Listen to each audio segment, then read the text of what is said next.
Hey there, everybody. Welcome back to FHM, the start of Season 2. We had a very good season last year, tying the record for points in 135 for the season. Then we went to the playoffs, and it didn't quite go according to plan, no, did it? Yeah. As you can see, we have made some changes. There's a lot more of a floor to the team. Not as much um, top end potential in places, but we have added in a couple of nice pieces here and there. I think the wings now look as strong as a center core. Defense just I feel is reliable, and I'm good with that. And goaltending is a fair bit worse, but you know, I didn't love what happened last year, but I don't think it was a bad thing. I think it was, okay in general. When push comes to shove, though, the way I look at everything, yeah, definitely made some mistakes, definitely could have done things differently, but we had the players, we had the team, we just lost the goaltending in the playoffs. Haven't really come up for a good reason why. I'm not watching the games in full simulation or anything like that. I don't think the engine for that really exists right now. I think the game takes a long time to simulate, never mind watching the games or managing the games. I don't think it's an enjoyable experience, certainly not for me. So, without making that change, we just got to take what the goalie does to a certain degree. All that being said, I really like the team this year. We went into the drafting video too. We had a lot of picks. We had, I think, a pick in round 2, 3 and 3, 5 and 4, and 4 and 5, I think. And then we traded for another couple of picks. Right, we traded away a future third for a future third, and threw in a player which got us, I think, 75. And we ended up getting pick 76 in a similar kind of deal, I think, for 86. I can't remember, but yeah. Then we got the two players, like 104, 105, because we had 103, 123, 128. We got 124, 125 in another trade. So we ended up with like 12 draft picks, I want to say. I think maybe 11, but maybe 12. We have signed a couple of players that are on free agents that didn't have contracts. The big one to go after that I did go after, I don't know how I would have fit him into the team because it was 14 million for Jason Robertson, but he ended up at Seattle, I believe. So we might see him later on. There were also a couple of the big name players at 4 to 5 million each. But we did end up with people like Ball. I do like him as a defender. I think he's very, very solid and adds an edge we didn't have. Cam York, a good kind of all-round two-way player that can cover both left and right. And I kept the rest the same then. Taves, Edvinson, Manson, McCart, Malinsky. So I think we're pretty good there. We've ended up with 4 of the same left wingers in Kelly and Lehkonen, Kako, and Landeskog. We do have Nichushkin, but he's out for a couple of months to begin things. So, yeah, when he comes back, that's a question, to be honest with you. That's a big question. I don't know quite what I'm going to do with that one. I really don't. That might be trade Lehkonen. It might be... I would say trade Parker Kelly, but he's very useful for cap reasons. Landeskog doing good enough. Kako, no. Natures, no. I don't know. Maybe trade Nichushkin. I don't want to do that, but maybe. We'll see how it all plays out in the end. But those would be my wingers. And then, yeah, Natures, Brindley. We brought in Kirby Dack as well as a free agent. on a really cheap deal. I mean, under 3 million, 4 years throughout his prime as a good two-way player, not an overly aggressive player, but he does bring a little bit of physicality. He does bring a bit of puck movement. He does bring a little bit of edge and attitude to him, and not a ton. I do like him there, but he looks likely to be the third line. And here coming in from a trade last year is probably the number 4 guy with Pridham. I think we're kind of stacked here. And again, if we did need to make room for someone over on this side, I don't know where it would be. I really don't. Maybe a Pridham, to be honest with you. But again, that contract makes a lot of other things work. And I say center, McKinnon, Nelson, Suzuki Bork, great Ivan backup. I really think we're in a good spot there. Looking at the depth chart as well, we've gotten the Borkov to come through. He's almost ready. I'm not sure I want to pull the trigger this season. We've picked up Kirsch, got Cloutier, so we got potential long-term backups. You know, Brzustvic, Kuhlmans, who I think is a very, very good defenseman. Off the waivers as well, Del Elche, James Barr we drafted, Gurliev, Allen, Funk, Lebret, Svensk, Behrens. So there's a few more rights than lefts, but I see them all as at least middle pair defensemen, potentially. So, yeah. Delauche, Gurliev, Sulemans, and Zustovic, I think, definitely could be our top 4 of the future in that way. I definitely feel that then Bar, Allen, Funk, Lebret, Svensk, Behrens. We only need 3 of those to come through for us. We've got a full core of players there. You know, our first round pick, Jeremy Martin, I think is really developing well, to be honest with you. He's a lot better than when we drafted him in terms of these stats. Still doesn't look great, but I do think there's some quality there. Ty Voigt, who had to go through waivers, Moser. On this side, we've just picked up Noel Gurnler. We tried to do him before. He's always in and around waivers, so that's a good pickup that we got him and have been able to keep him. Adi as well, just as a depth player.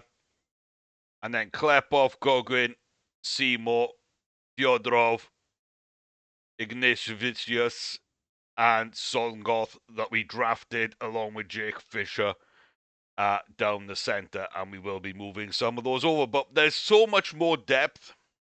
There's so much more in the AHL and in the ECHL to a certain degree.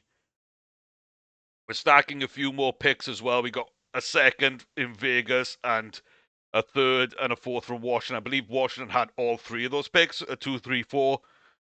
We're trading away a couple of extra bits that we had, extra defensemen that you might realize aren't here anymore. Couple of which we traded away and then went on waivers. I was tempted to bring them back, but we are so deep that there's a reason I traded them away. Talking of waivers as well, the last thing before the season starts, there's Carter Hart, there's Anunin, there's Kochkov, there's Tolopilo, there's Portillo, there's Kosa, and there's Joseph Wall.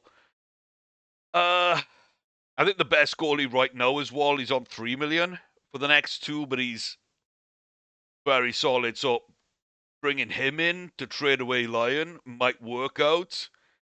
My heart kind of says bring back the juice and stick him in as backup. And I think I'm going to try and make that happen. We're going to bring him home. That seems to be the way. Apart from that, there isn't too much. You know, Chisholm's there. Siegenthaler is there at Washington. we're not really going to go after those. Lassie Thompson. Yamamoto. There's some interesting players. I just don't love them. I don't think Forsberg was actually on there before. But yeah, so I think right now we've got a claim in on Justus Anunen, and that is it.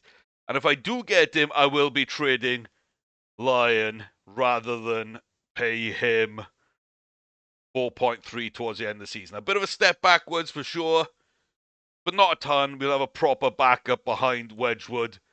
Probably Wedgie's last season. Maybe we start Anunen then the year after with Nabokov backup. Maybe we pivot right to Nabokov.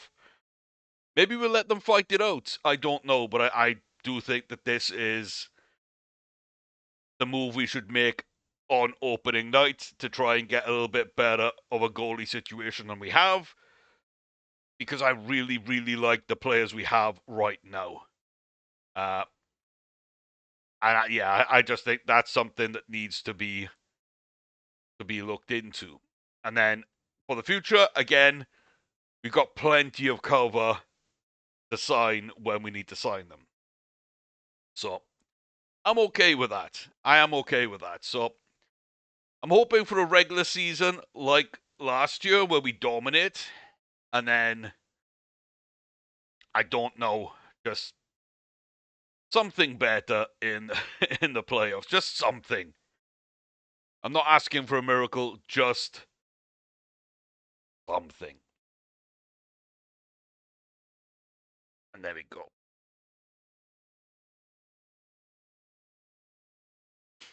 I've gone forward by a month. I know though I probably need to go day to day because I was gonna say Anunen's probably gonna be about.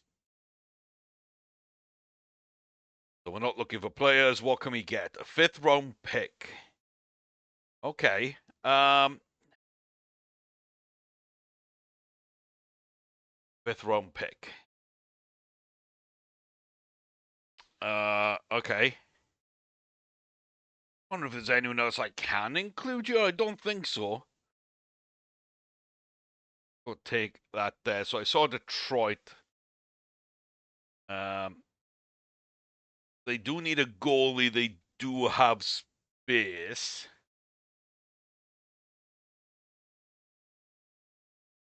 So they have.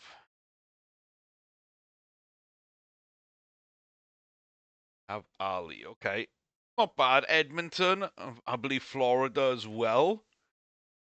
Brioskin. Yeah, not bad. We don't, I think, love that.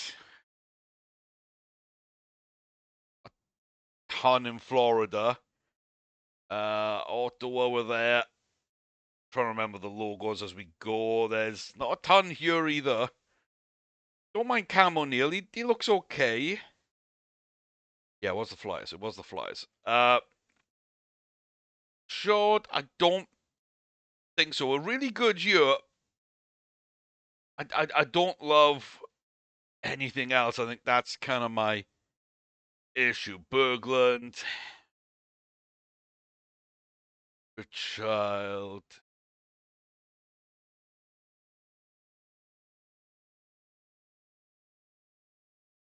It's interesting. It's a little interesting in places, that's for sure. Yeah, he was just picked in the first round, so I don't really feel like that's a go at all. Could be another Borg playing like Nelson. Okay. Not sure I love that Nesbitt. Picked up last year at number 12.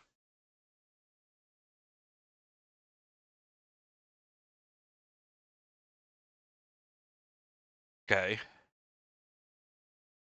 I saw the Maple Leafs, and there was 1 more team after that, I believe. Yeah. Malinowski, Moldenhaw, and Akhtiamov. I don't love our options here. Was it Utah? It might have been Utah. I mean, Hayton's a player. Hayton's a player. Ross is a player.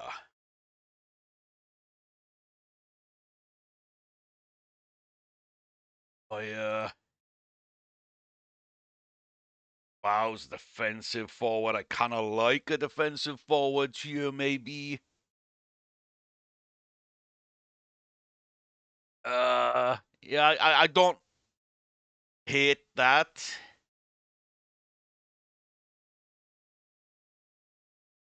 Okay. Is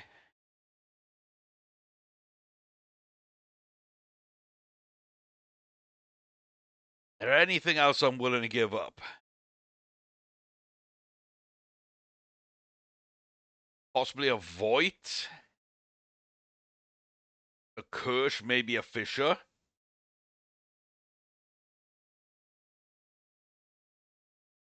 But not much. Not much I think might move the needle. So okay, let's start then with Lion. Yeah, they don't have salary cap space. They do, but they don't.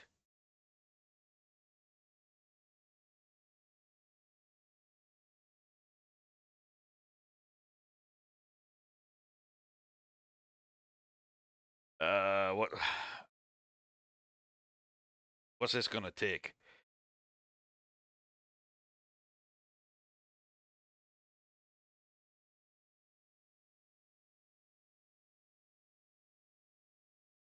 Surely the current payroll is not their cap space. Oh.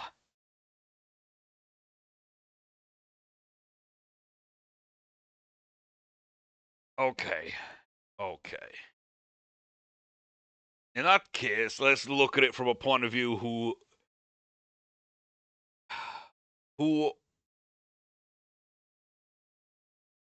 wants him, but I don't think he'll make a difference at goalie.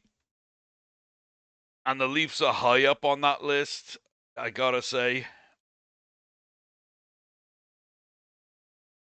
I do that, it should keep goalies at the top. Yes, it does. Was it Philadelphia, right? I mean, we turn a four-way battle probably into a five.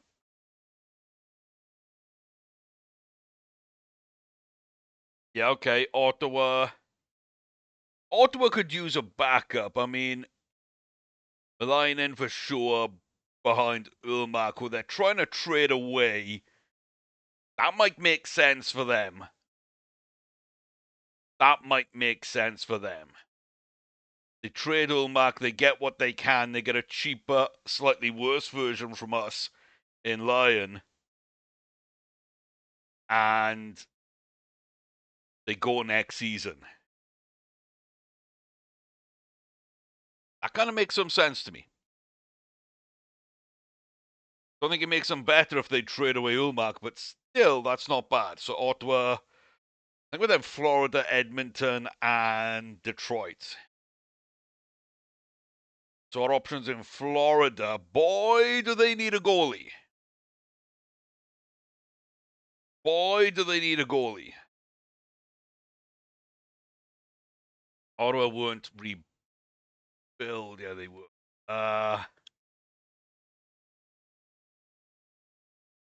Edmonton could use one.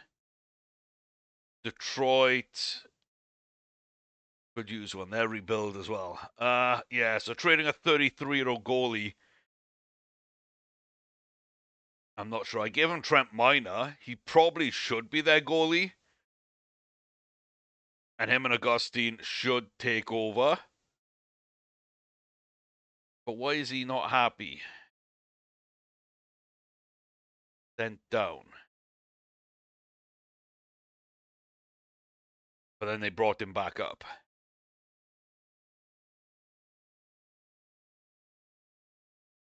Yeah, okay. Of course, they got Augustine. Don't think that makes a ton of sense. I do feel like with that Ulmark on the trading block, and even then not having a good backup, I do feel this is a spot I can kind of argue makes some sense. Now, they don't have anyone to give me back. If I picked up anybody from them that even fit on the budget point of view, it would allow me to trade someone else away. Do I want to do that? Not really. I mean, we're not going to get someone like Yakimchuk anyway, so the caliber of player I'm looking for is just not really going to be available. I don't really need help down the wings anymore.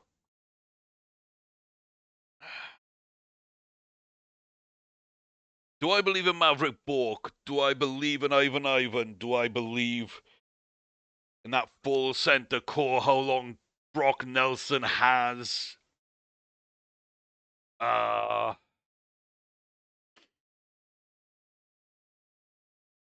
do like my options there.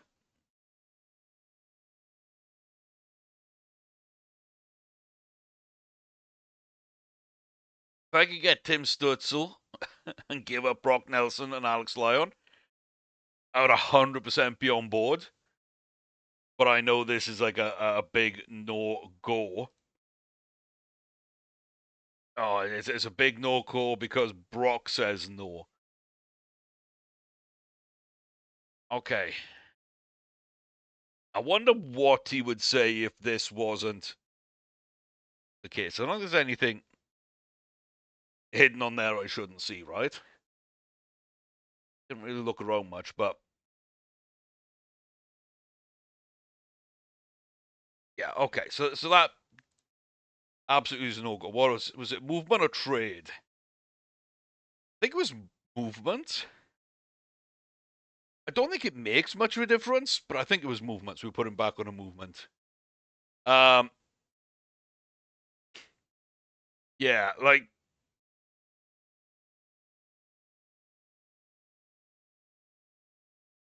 that could make some sense in some worlds, but not at the moment. Zetland, 2 years. Zetland, no. Yeah, I think just pick. So what are we giving up? They said like a 5, right?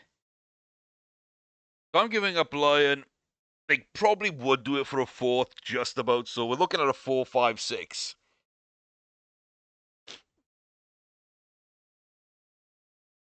They're not going to do a 3, are they?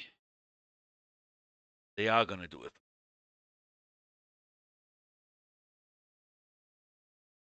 Brindley, Ivan, Kelly, Suzuki, Haig, York, Pridham,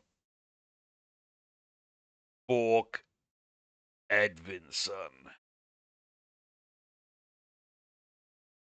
Ivan, Parker, Kelly.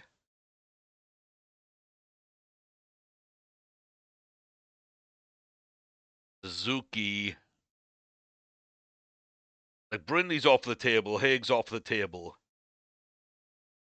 Suzuki, Kelly, Ivan's interesting. York, Edvinson, I think, are off the table. Pridham, Bork is interesting.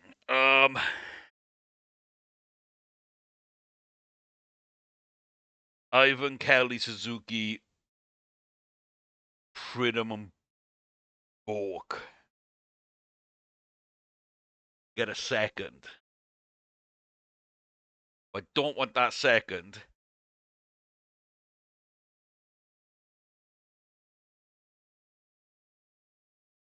Can't quite get that 4.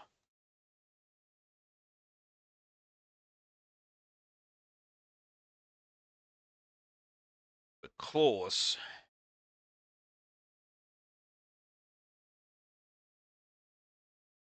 Alex Lyon in a 6 to get a 3rd. And I really don't hate that. I really don't hate that.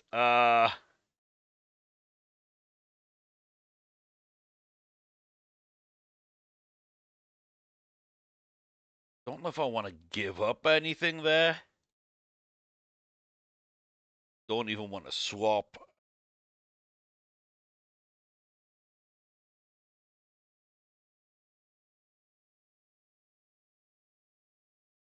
Don't even want to give up a 7. We are on harder trade difficulty, so Lion, which we don't need, to upgrade a 6th into a 3rd.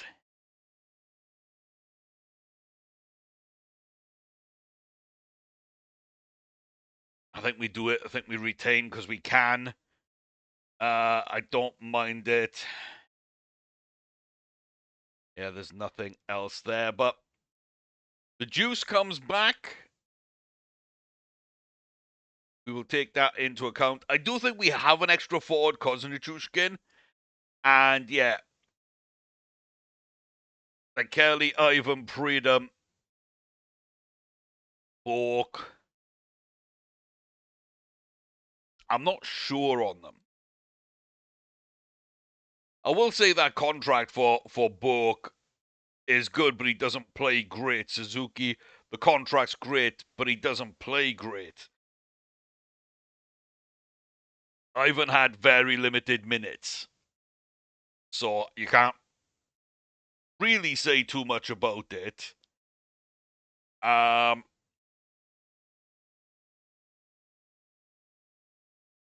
Yeah. I don't know.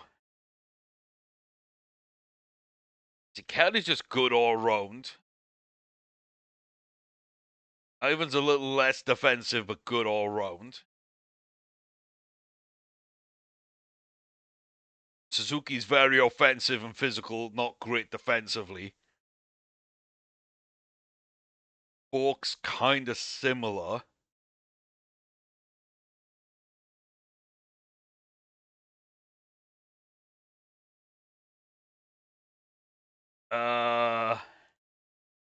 And Jack Pradham has potential, but he is behind Haig and Brindley. We got other youngsters coming through. He's on a rookie deal, but does that make sense? At some level, does that make sense? We just signed him for free. Picked in round 3 a couple of years ago by the Blackhawks.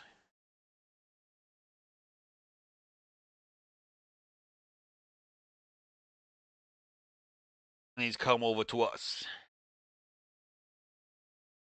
It makes a modicum of sense, at least. I think Kelly's on such a crazy deal. Probably need to keep that there. I don't know.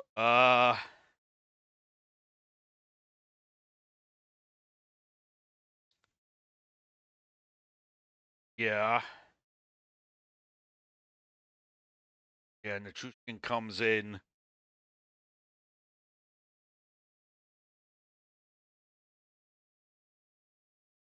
Do I get rid of one of these, or does this become 5? We keep this as 5.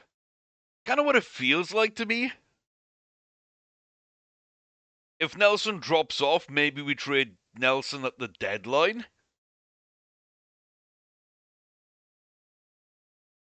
Honestly, I feel out of all those players, the one I'd miss the least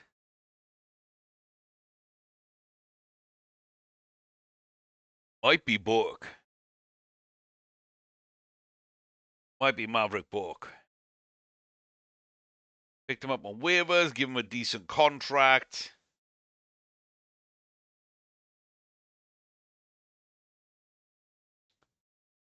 He is who he is.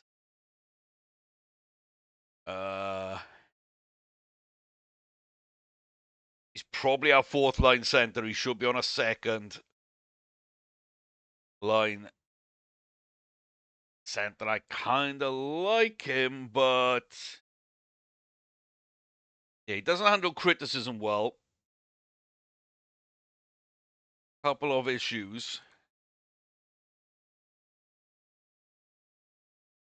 He's not amazing offensively. He's not great defensively. And I would go to Ivan. Ivan was a little more well-rounded as a checking forward on that fourth line with really good physicality. I think that's okay.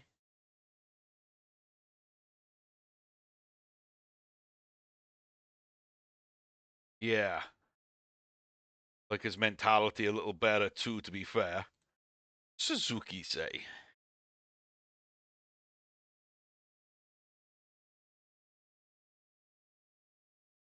Pretty decent. Yeah, I think Bork might be the odd man out here a little bit. Weird on this one as well. This is like a weird, interesting deal that I'm not really sure, but yeah. I mean, the personality and some of the mental stuff, I think Bork might fall behind on. Why he's on pressure and stuff. Like, yeah. Okay, it would be Bork. Do I need to do that now? No. Could we? Yes. If we did until Nichushkin comes back.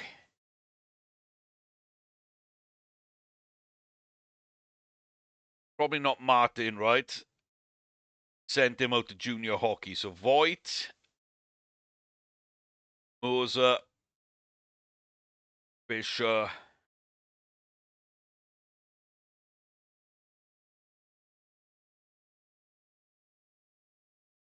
We're gonna.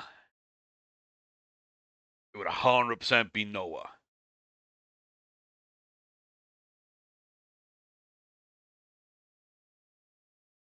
100% will be Noel, who is also trade bait. Don't love his personality that much.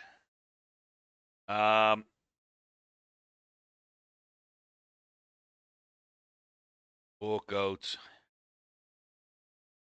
On the in.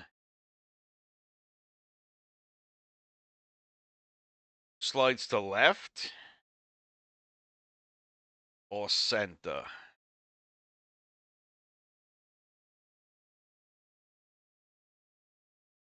Nobody can take face-offs. Be Gunler himself? Maybe? I'm trying to figure all this out ahead of time so I know what I want to do. I think he might slide to left. And then when Nichushkin comes back, we trade him.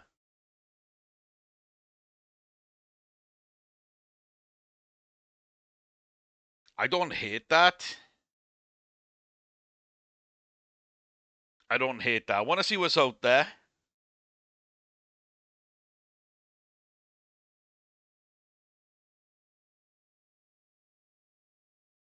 Golden Knights with a fourth. Golden Knights with a fourth, huh?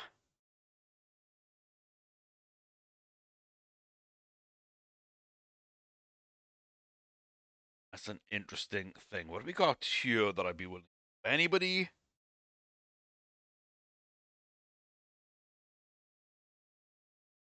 I don't think so right now. I think I kind of like them. The fourth, maybe.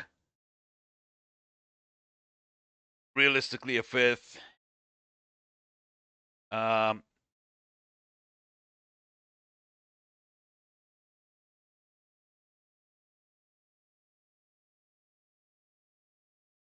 Yeah, we can take on a tiny bit of contract to make this work. Fourth or a fifth, or maybe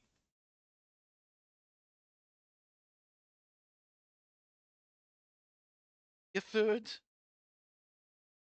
fourth. Yeah.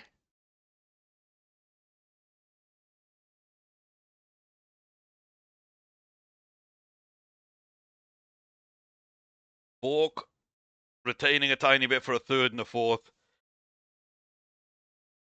I don't love the player, and I kind of like the return a lot.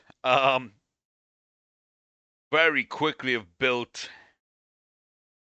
this. Now we got, of course, our picks, but we've got a first, 2 seconds, 4 thirds, and 3 fourths. So we very quickly trading away fourth line players that we got for free and have done okay for us, but that we aren't really gonna miss that much. And yeah, like I say, Gunnar might just be tradable in a month or two as well.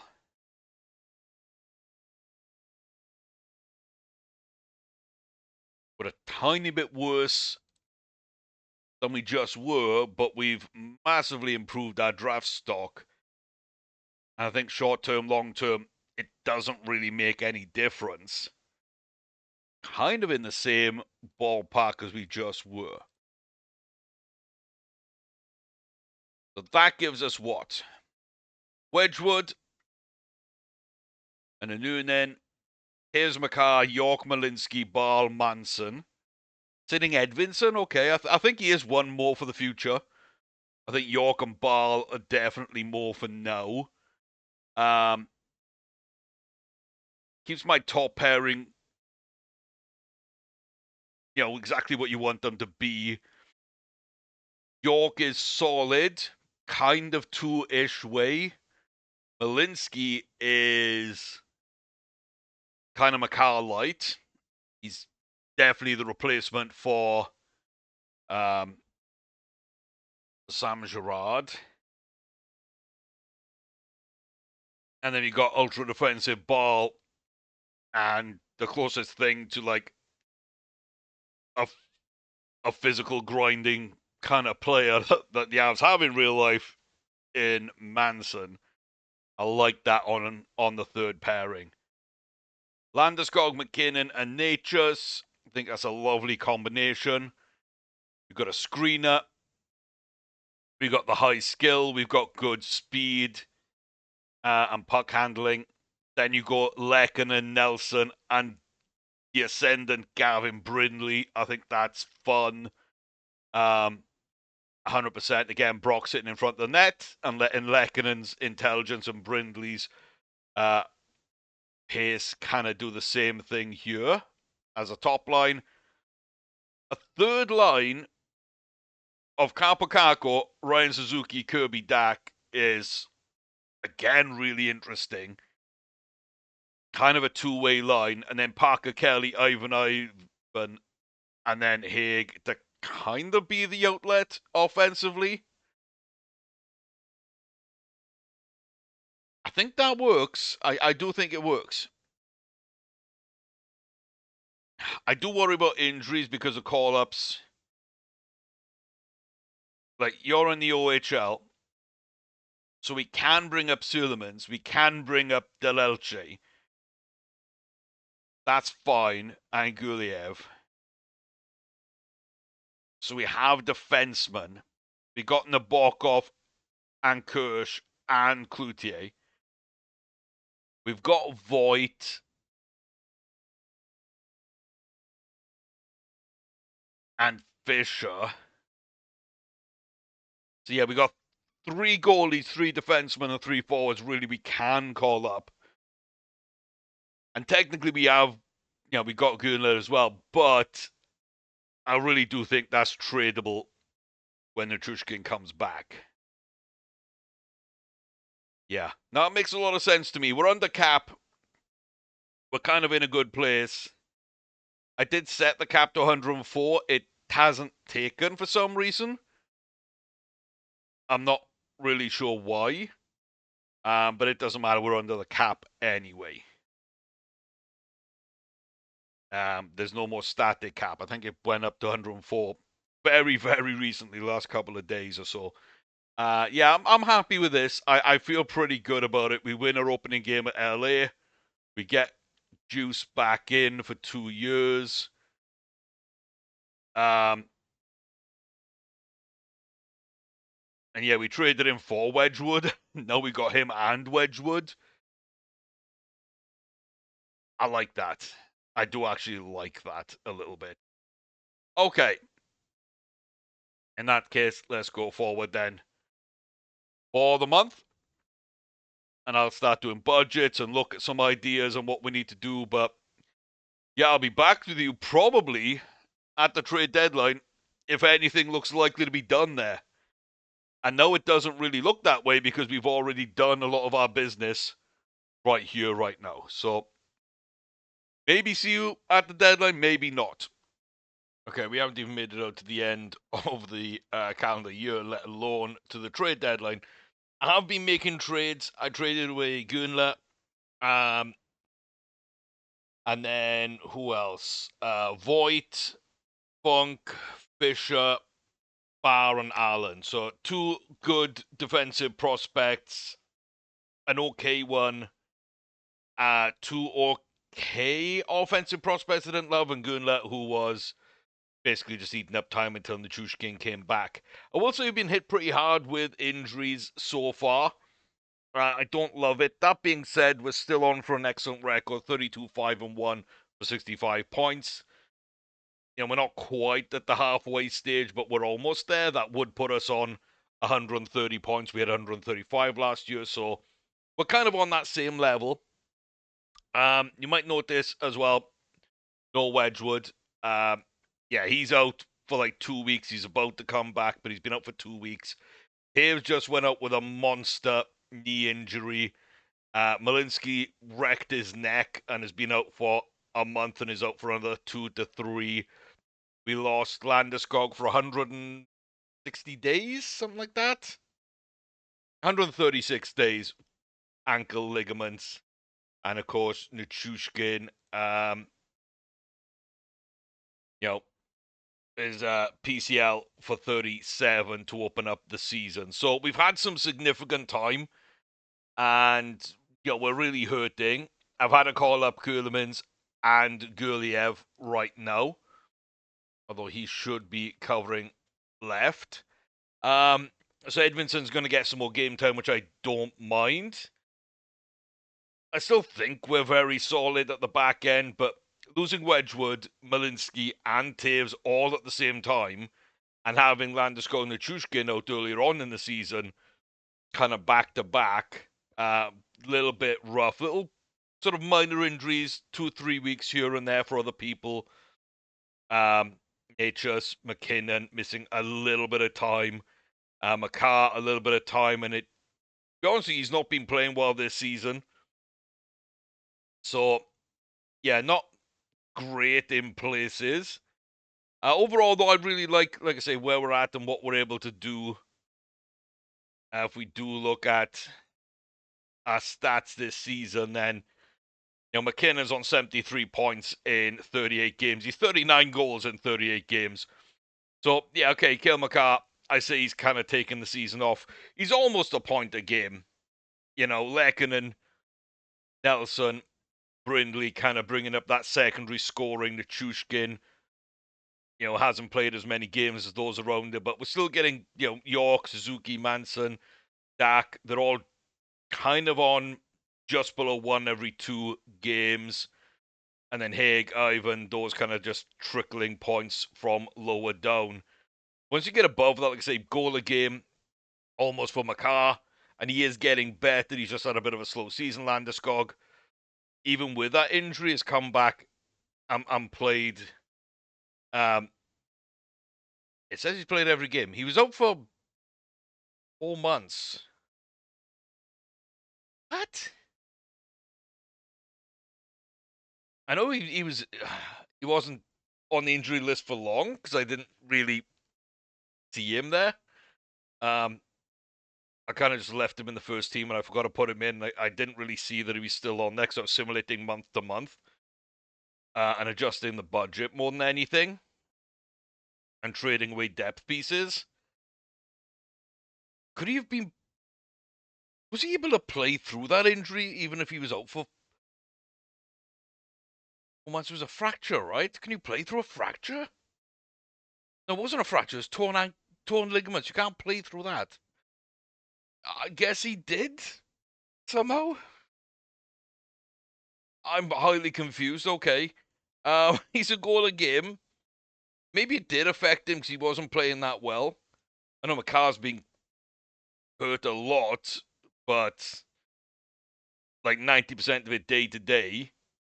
I think all of it day to day, to be fair, but like nothing crazy. Nature's is on pace to have an absolutely fantastic season, to be fair. McKinnon's just godlike right now. I'm a bit confused over a couple of people here, to be fair. Like Landeskog, the main one, for sure. Yeah, whatever. It is what it is. If we do look at this year as well, Taves was just under a point a game, 1 every 2 from Linsky, and Wedgwood was on an absolute tear. We can actually look at that here, because you'll see he's number 3 in wins, but again, been injured for I think like 3 weeks, missed probably a bunch of games he would have won. So he would be number 1 in wins. He is number 1 in save percentage and goals against average. Hellebuck having a great season. Volstead in the mix. Luukkonen in the mix as well. I hate when the pop-ups don't go away very quickly. Yeah, it doesn't look great on this side when you see Nature's kind of not high up. He's on the same points as Robertson is in Seattle and Scheifele is in Dallas. So you can start seeing some of the moves that have been made kind of interesting there for sure. And then goals, yeah, McKinnon's got 13 more than his nearest rival. He's still high up on the assist list. Natchez is mainly scoring his assists, and McCarr is just off those tables a little bit. But yeah, Wedgie's been great. We've been fighting with Winnipeg. They've got a game in hand, but we slowly started moving away from them. They've pretty much been, I want to say, for the past 3 months, or maybe not in the last 3 months, last sort of 15 games or so, they've kind of been a point to 2 points ahead of us.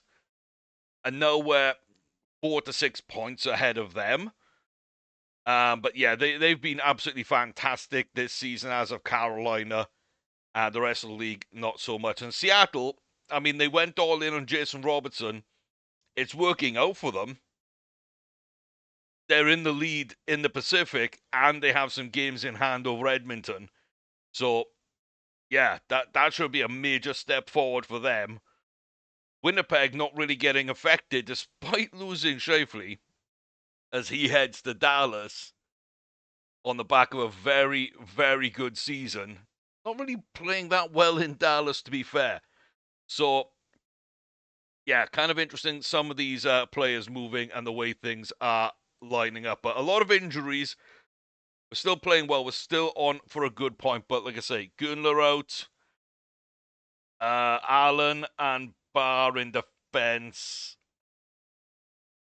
Did I trade Funk away? Or Barry? Yeah, we traded Funk away. I traded Voigt away. I traded Fisher away. And then recently I traded... Oh, Del Elche. I just traded Del Elche away as well. And we're just upgrading picks. We're upgrading fourths into thirds. Trying to get into seconds, but that's not happening.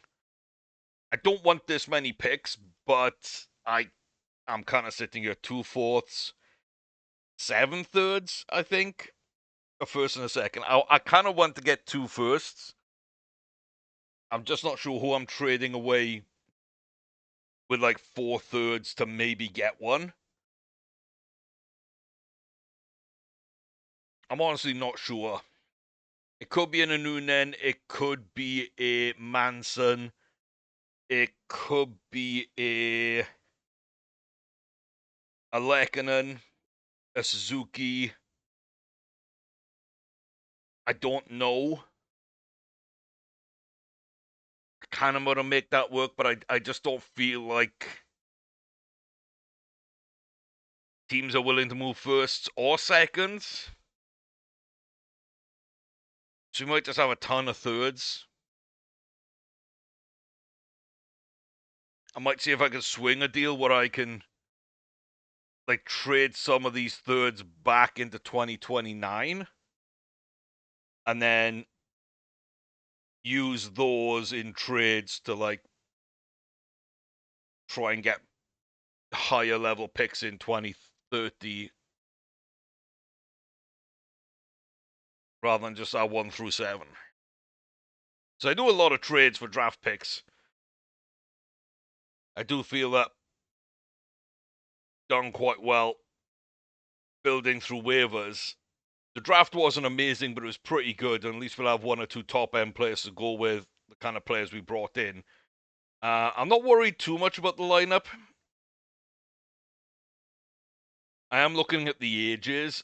I think Wedgwood's 34, Manson, Nelson, 35, Landy is also 34. So we got 4 people coming into their mid-30s who are still all pretty good, to be fair. Like, Manson's a great bottom pair defenseman. Nelson's our second-line center. Landy is our top-line left winger. Wedgie's still our number 1, performing really good. But they're all paid decent amount of money. I think 5 million, 7.5, 7, and Wedgie's got a new deal. I can't remember what it is. Let me go check. Oh, so it's 1 year, 2.5. It's nothing crazy. So yeah, I don't know. I feel like some of these players are going to start needing a transition into the lineup. And I do feel those are kind of the spots I can easily do. Maybe. Probably. But yeah. So just wanted a quick update. Well, not so quick update, but quick update here on the injury crisis we're currently facing. We're still on a great record. McCarr's disappeared. McKinnon's just basically carrying the entire team. And Wedgwood's been amazing, but we're actually running a Noonan and Nabokov as a 1-2 punch for the last couple of weeks because of injuries. So, yeah, that's where we kind of stand. Not even at January 1st. Be back for the trade deadline. What I just don't see us making any moves. Okay, well, the the defensive injury crisis has continued. They've been out for months, and continue to be out months. We're at the trading deadline finally, and yeah, there's even little knocks on Lehkonen, on Suzuki. Bad Nelson, Natchez with one as well. It's been rough. It has been kind of rough across the entire year. That being said, it hasn't affected us too badly. I think you can see here that yeah, 129 points at the trade deadline for McKinnon. Natchez is helping, but it doesn't really feel like anyone else has been. It's kind of one-man army, which is sometimes how these things go, I guess. But yeah, he is he's on pace to set records, which is fantastic. We're on pace to set records, even though we're only 10 points ahead of Winnipeg. I didn't realize Dallas were doing so badly or would do so badly. There's quiet hostility down there. They haven't traded Ottinger this time.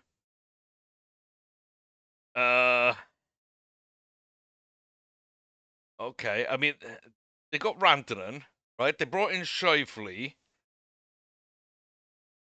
We know they lost Robertson. There's also a couple of the names I'm not seeing. Are they injured? No.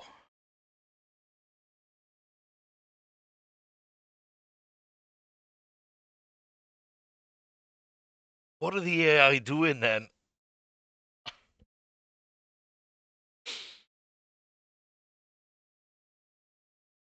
What? Okay, I mean,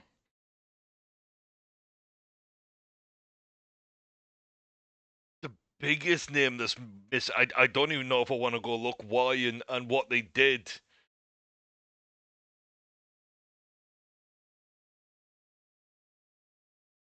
Oh boy, I'm not gonna like this, am I?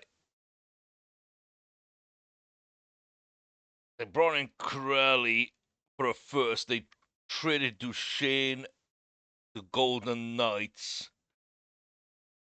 Connolly, interesting. I mean, maybe I don't hate it, but Heiskanen's the one I'm really kind of confused on. They've added a couple of people in. They traded Wyatt Johnson out to get Scheifele, and I don't think that's a bad deal. I don't think it's worked out for them. Chernik Labushkin, I don't think's a bad one. Tren in for Drysdale, don't love that, but I understand it slightly, I guess. Come on, how...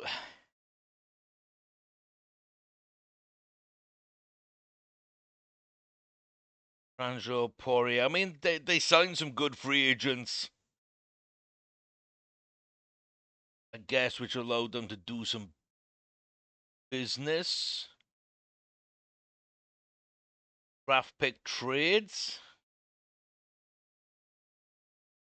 Oh. Oh. Oh.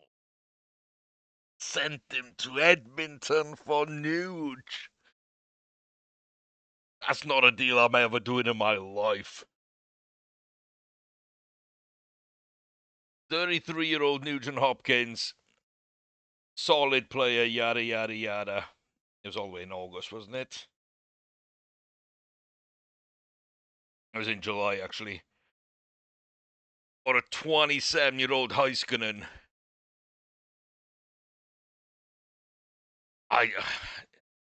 One save I've seen them trade away Ottinger and they just plummeted. This save, they gone ahead and traded away Heiskanen.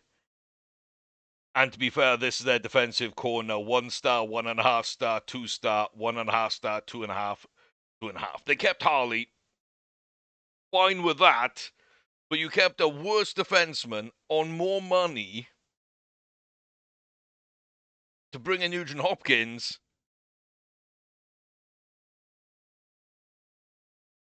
when you didn't need to improve your wingers. Rantanen, Trenin, Martin back as your top 6 players. Akuri, Wheatcroft, Hemming, Ertl. There's your bottom guys. Got Semmerhoff as a backup.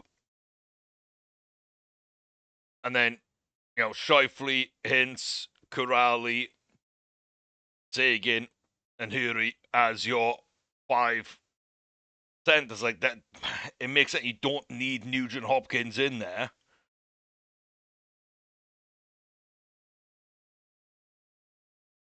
Oh my god, what are you doing? What are you doing?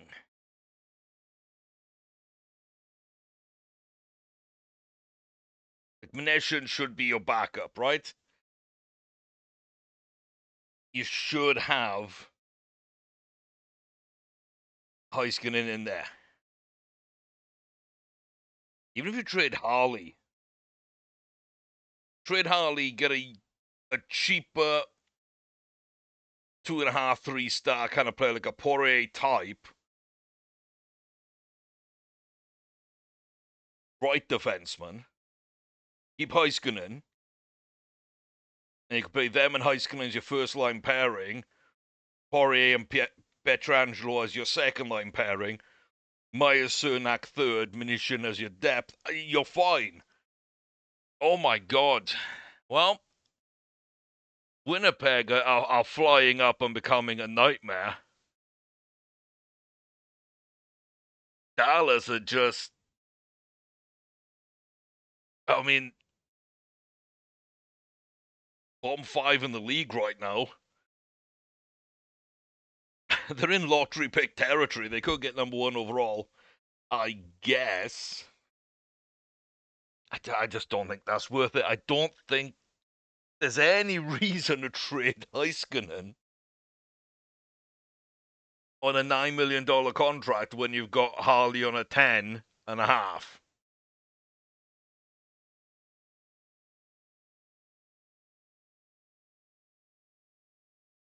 My God.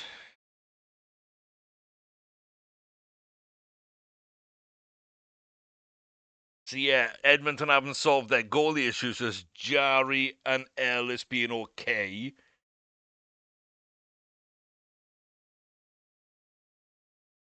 Am I dumb? Is he injured? He is injured. Thank God for that. I thought maybe they traded him and I hadn't noticed. Okay. God, he's been out for a while too. He's been out for a while. They haven't even benefited from it themselves. My God. Yeah, him and Bouchard, Leppanen, Hansen Bukata, Waltman, McDonough, Robertson. That's their defensive core. Draisaitl, McDavid, and they got rid of Nuge with Noah's Travis Frederick. And good kind of 2.5, 3-star depth across their forward line like we've done. They really need a good goalie, and they're missing not having Heiskanen in there for most of their season. Yeah, that makes a ton of sense for them. I think it makes 0 sense for Dallas. I didn't even notice. I didn't check why they were down the bottom, but my God, are they terrible. Boston, I mean, they still got Swayman. They got McAvoy. They got Lorelei and Lindholm. Yokohavu. They're solid. They're not great, but they're solid at the back.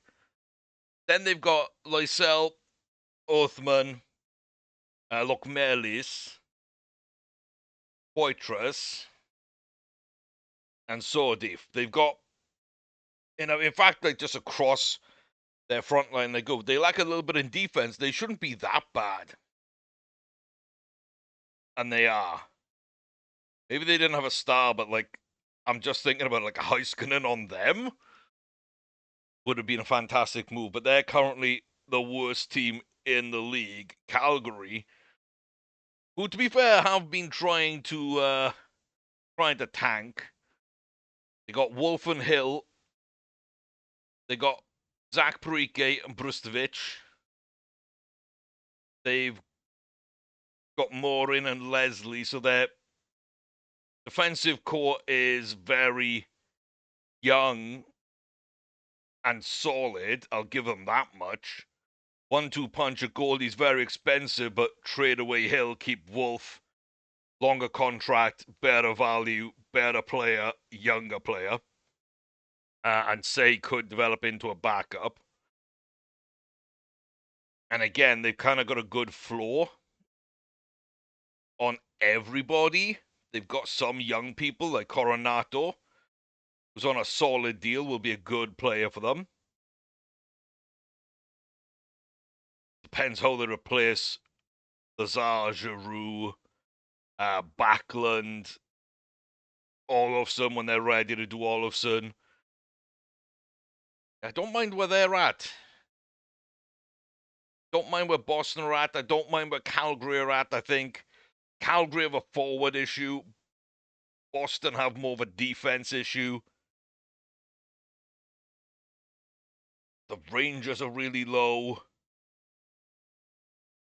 They're kind of okay. They need a little bit here and there, but not too much. They all just seem to be teams which shouldn't be in the positions they're in.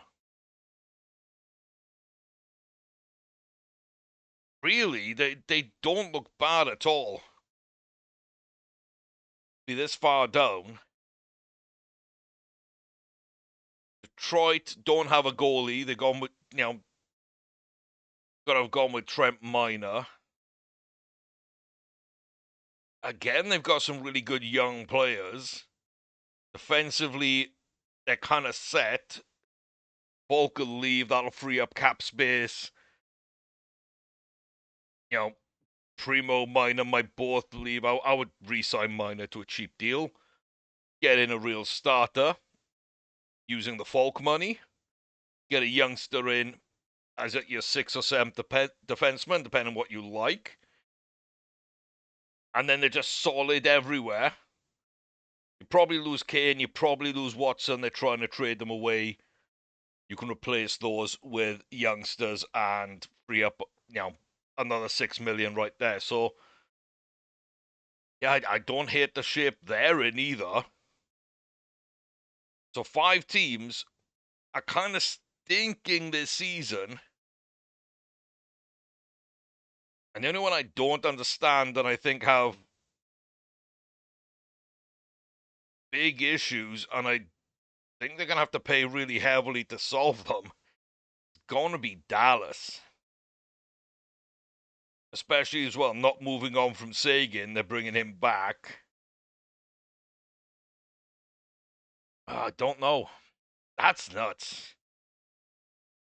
That's nuts. Somebody help me understand what they're trying to do, unless they're just, the AI is tanking while keeping most of their assets available. I can understand not signing Robertson. I can understand trading for a Scheifele. I cannot understand Nugent Hopkins for Heiskanen. I just can't. I just have no clue what's going on. Top end, Hurricanes 101, Winnipeg 104, we're 114. Whatever. It is what it is. Trade deadline.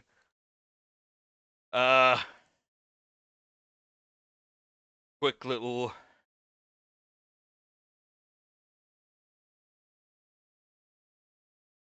bits and bobs. There's nobody really on free agency. There's nobody really on waivers that I think could be useful. Have signed a couple and trying to deal with an injury crisis, to be fair. And then if we do look here on the trading block, kind of want Luke Hughes. Got no way of doing it unless we just cash in all our chips right now. Even then, Makar's going on to his new deal. It would take a Nichushkin / Landeskog plus Manson and Olekinen to free up enough room for this, because of the contracts we got coming into play already. But we can do it, and it would let me line up Luke Hughes and Cale Makar.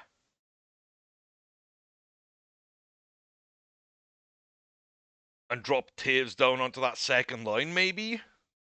Maybe? I don't know. I'm very tempted with that one.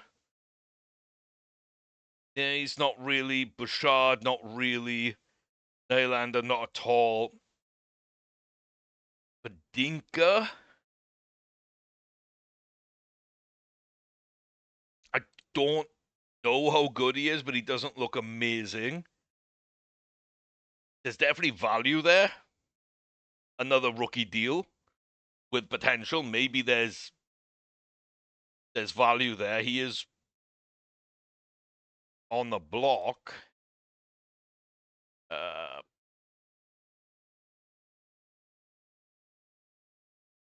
Brozovic is kind of in at the moment. They are calling him a top player. They couldn't because of cap. Okay, well.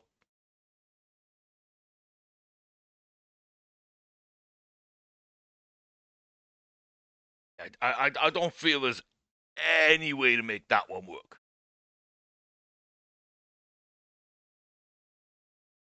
Don't feel there's any way to make that one work.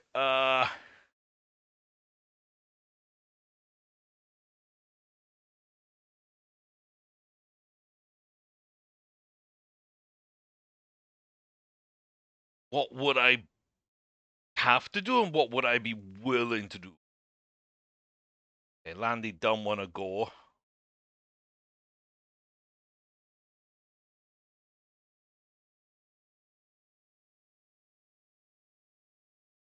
Rock's probably too much to make it. Shushkin doesn't move it enough.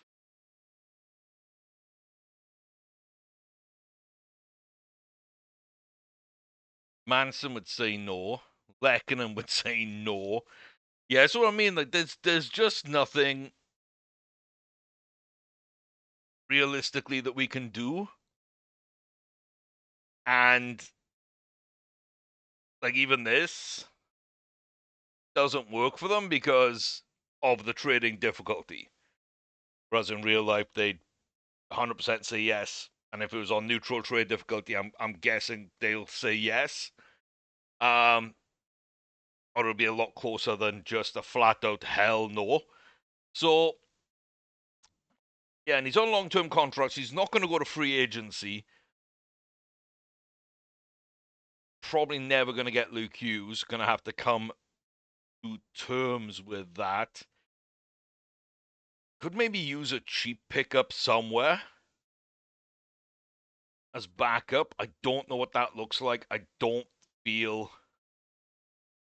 that there is anybody. Even people that are playing well, they're going to cheap enough contract to maybe make make a bit of a deal. Groschick to get through the injury-prone sort of patch of our season. Maybe.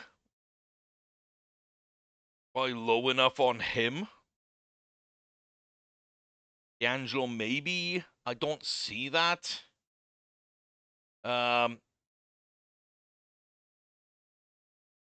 Lamoreau. Not really. Yeah, I just don't think there's anybody. And then looking ahead to free agency, I mean, Volsted's there.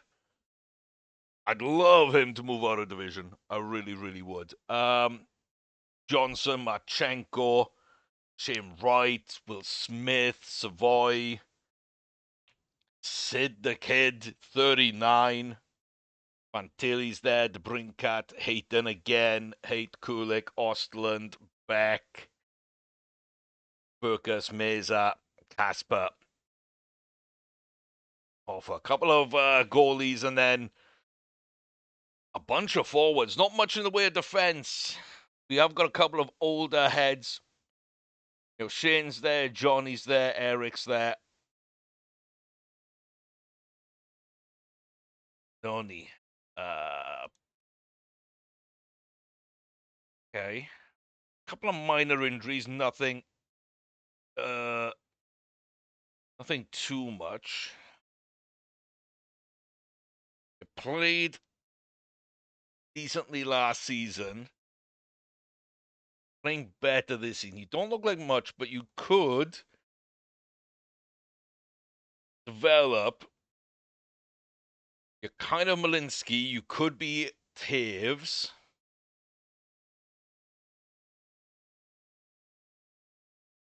You're reminiscent of Guliev.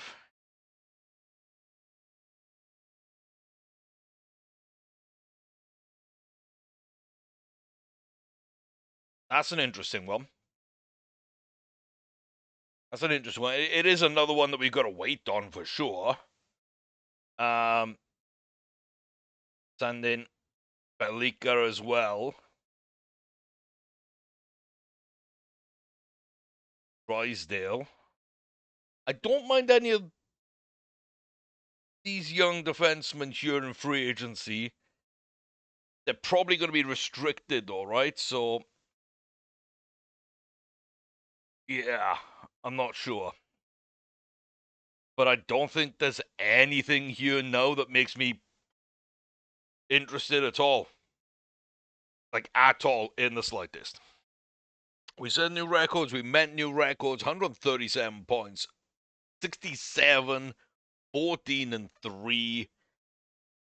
You know, it's not too bad. It's not too bad. But, yeah, 137 points is fantastic. That takes us to the top. Another Presidents. We face off against St. Louis, who,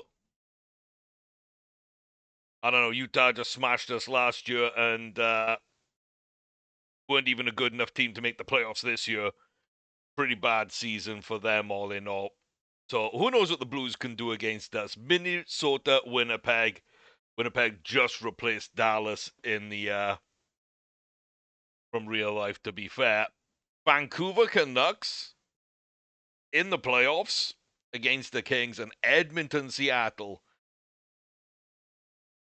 is Heiskanen for the Oilers against Robertson for the Kraken. It's kind of an interesting one for me, that one. Columbus, Carolina should be fun. The Islanders actually are developing quite nicely. They go up against Sidney Crosby and the Pittsburgh Penguins. The Devils will travel to Buffalo, and Ottawa, Montreal is our all-Canadian game series. Yeah, this is what the wild cards look like. Flyers, Capitals, not quite good enough to get in.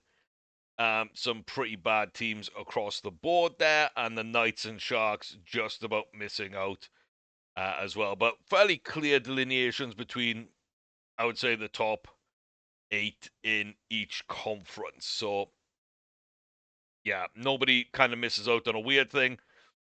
But the 3 best teams in the league, of 3 of the top 4, along with Carolina, just like in real life, are in the Western Conference. But like I say, Winnipeg have grown into that, and Dallas have decided to tank and are the 4th worst team in the league.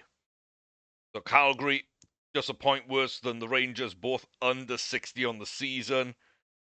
Boston at 60, Dallas at 66.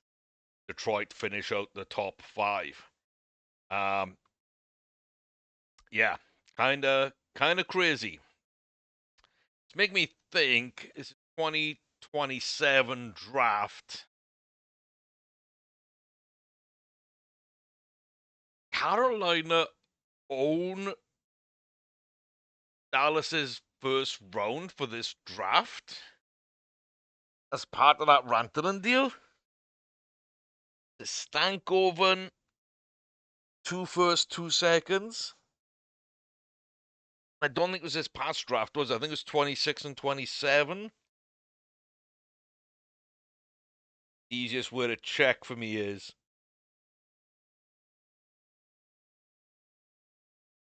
no.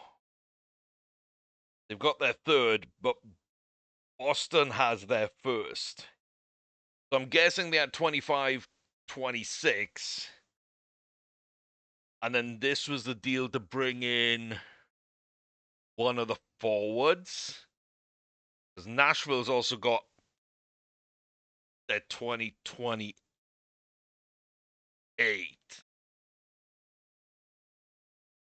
Yeah, the Sean Corrali is what they did.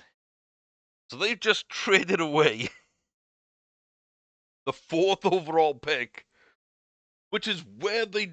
Oh, sorry, a pick behind where they drafted Heiskanen, who they have traded away. But the 4th overall pick, a chance to go into the lottery and maybe even have a better pick for Sean Corrali.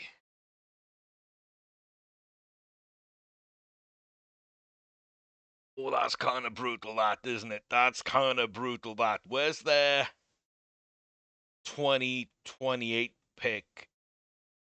Where was that one?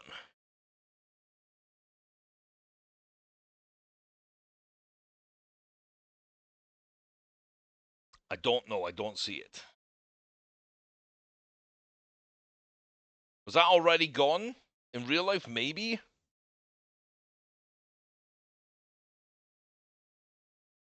Maybe. Oh. Oh boy, oh boy, oh boy, oh boy.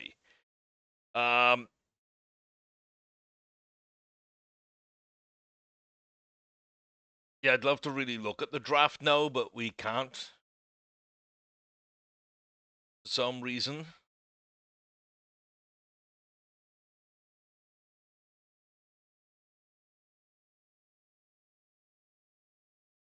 Sending everybody up, down, left, right.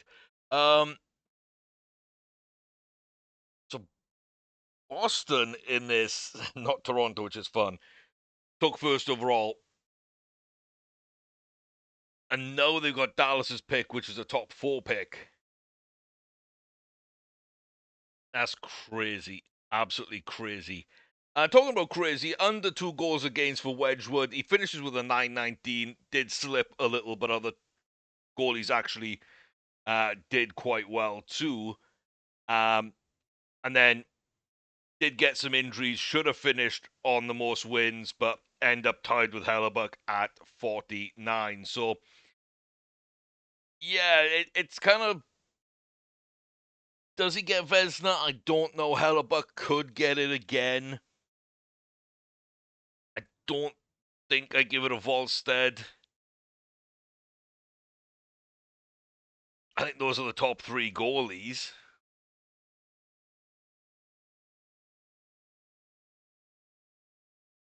I think those are definitely the top 3.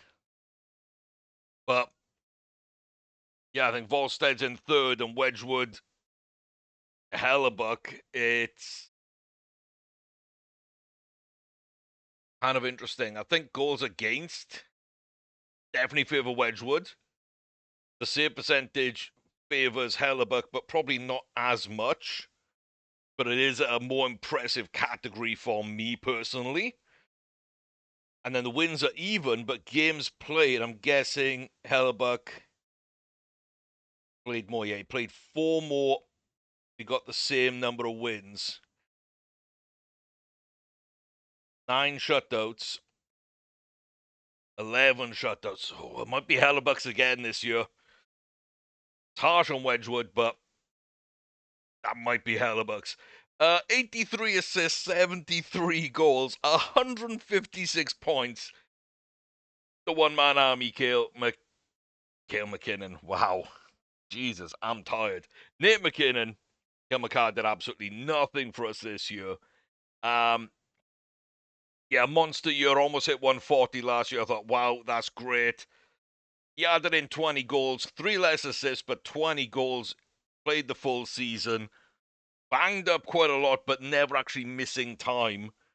And 156 is just magical. Is that like a record?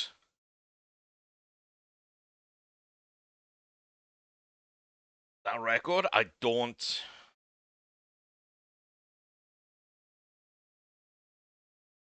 know.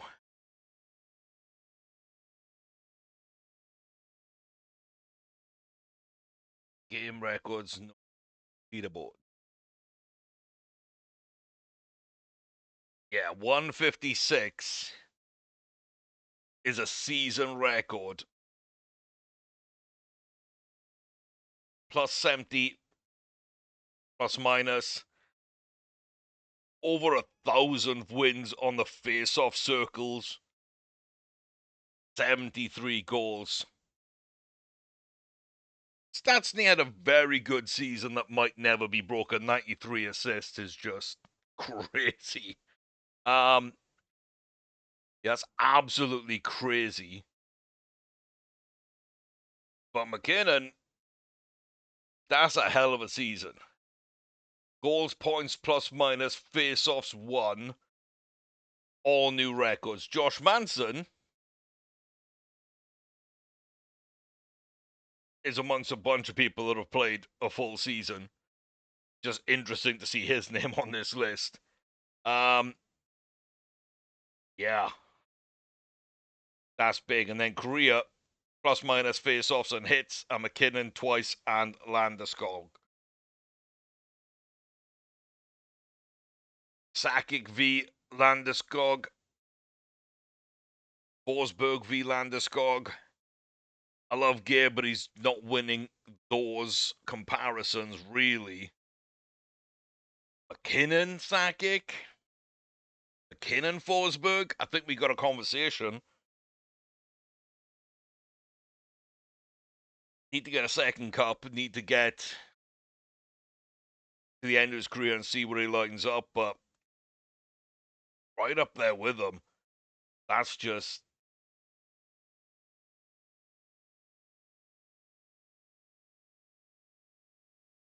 fantastic. It really, really is. Who we still got injured? We called back up Brindley after a knock. We called up Malinsky. We got Isaac Rosen because he was just available on waivers, so why not? He played a single game, but Winnipeg didn't want him.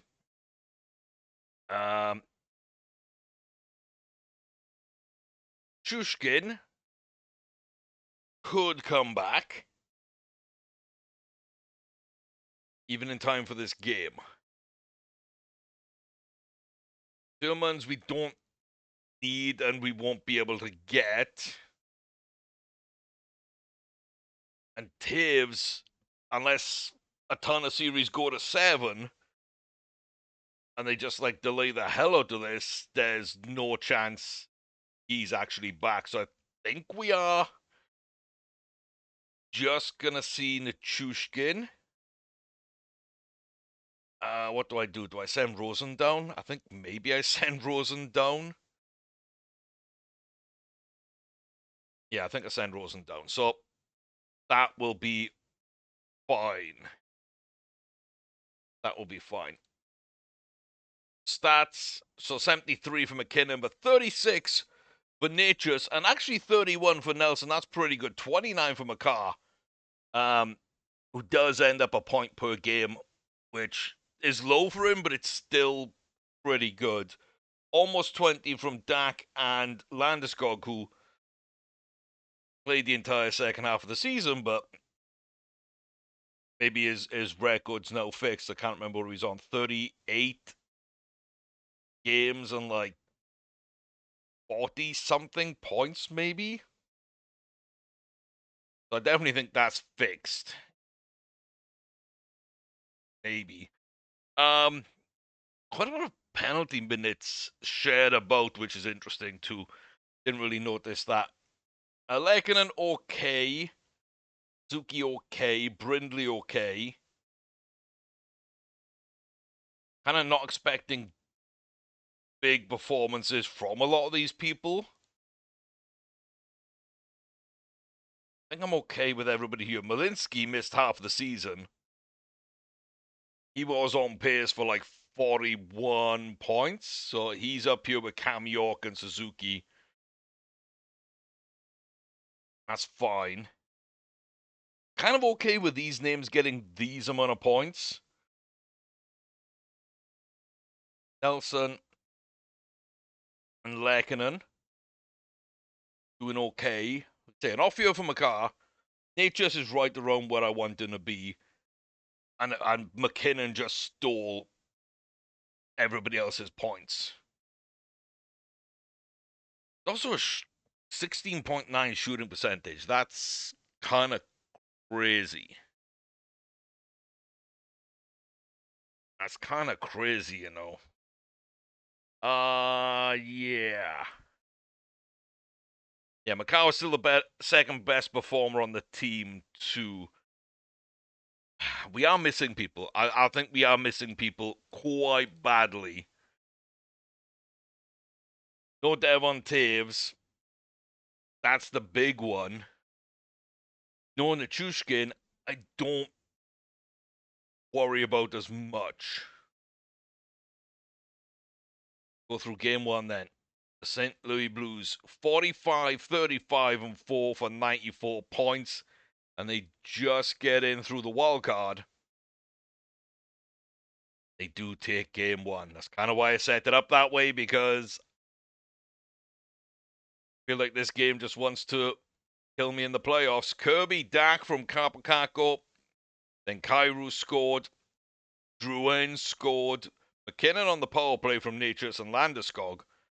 But Finley finishes off as well. Camfola, Pareko with the feed. So, yeah, I hate to go look, but 56 game rating, 870 save percentage. Scotty Wedgwood again.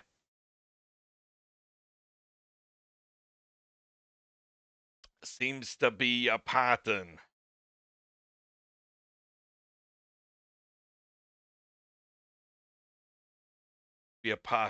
Big win though. You do come back. 6-1. Malinsky to Kako. Kirby Dak. McKinnon to York to Landeskog. And then Kako to Dak. I think that's, the third time the Kako has fed Kirby Dak. Either on his own twice, I believe, and though once with Malinsky. That's seems to be a pathway that's working. McCarr to Lekin and Brindley. Then Godet, Metza, and Holloway. York, McKinnon, Marty Natchez, and then McCarr gets another assist, finally showing up a little bit, and Lekkinen. They did not play well top to bottom. We did. And Wedgwood outplayed Binnington, sorry, but Hoffa comes in, plays well. Don't mind that. We need more games like that.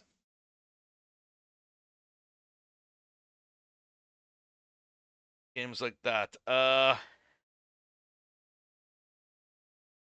mean, Rosen's not even playing right now. Oh, he can't go down right now because stupid game rule won't send him down. It's fine.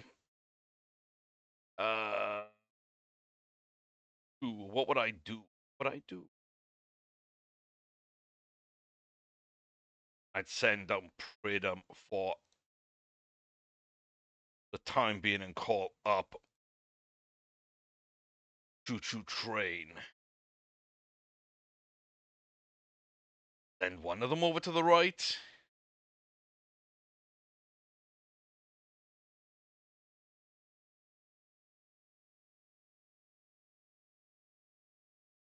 I guess. I mean, not doing anything, so you can go play backup over there. And Parker Kelly probably gets dropped. I wonder if it breaks up Capo, Kako, and Kirby Dak on the same line now. I would hope not. But it might. A win there over the Blues, 3-1. McCarr, Landeskog, McKinnon, Drouin, feeds Godet. Then it's all kind of quiet through the second. Kirby Dak feeds Lekkinen. Probably have broken them up then. Landeskog, McKinnon, McCarr. In a different order, combine again the three top players there getting into it. I will say, I'm not cheering a ton about Marty Natchez. I will say that. Maybe there's room to grow. 99, 971. Maybe, just maybe. Maybe, just maybe. Take a 3-1 lead. No, we tie it at 2. Not a great game there. Suzuki to Dak, who's actually been quite clutch for us. Landeskog, McKinnon, Matty Natures finally shows up. Kairu, Malio, and Bushnevich. Pareko from Duhaim, Bushnevich. Jacko from Neighbours and Holloway. Duhaim from Bushnevich and Jordan Kairu. They kill us in that second. And then Malenstein to Cam Fowler. And Snuggerud with the finishing there. Duhaim and Landeskog, though, decided to get a little punchy. Sure.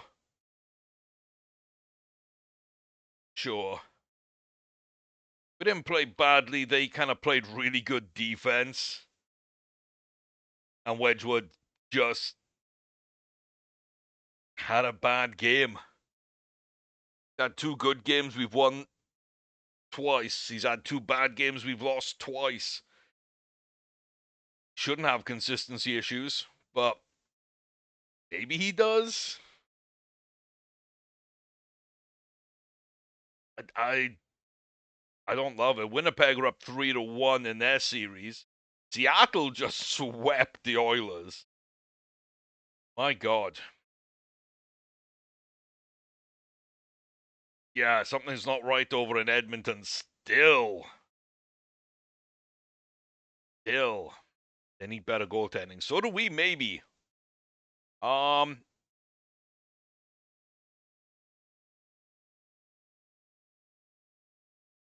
Yeah, don't love this. Get a shutout. Get 4 goals. McKinnon to Haig to Ivan. Landeskog to Ball to McKinnon. McKinnon to Landeskog to Ivan. And then Cale McCarr feeds Ryan Suzuki. We outplay them top to bottom, including, of course, the shutout by Wedgwood. We'll take that. It's not pretty. It's not fun. But what it does do is give us a shot at actually getting out to the first round, which we didn't do against Utah last year. Then we went out in 5, I believe. We won 1, and then we dropped 4 in a row, maybe. This is going to 7, though. It is going to 7. Bergen, Malu, Duhaim, Kakohag, and Gurliev's first goal for us.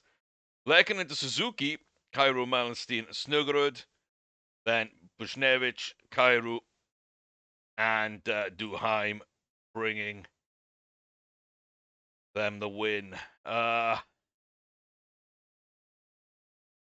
Didn't play badly. We just didn't play good enough defense. Wedgwood just gets kind of done. Like 55 shots on only 2 goals. Like Binnington stole them this game, sure. But Wedgwood pretty much, 3 goals conceded on 17 against 17 saves. He pretty much lost us this game. Really annoying that he's the best regular season goalie possible. Vezina. It's him and Hellebuck, kind of a coin flip. Edge to Hellebuck, the defending champion in it. But, yeah, he's much better this season than the playoffs, but still.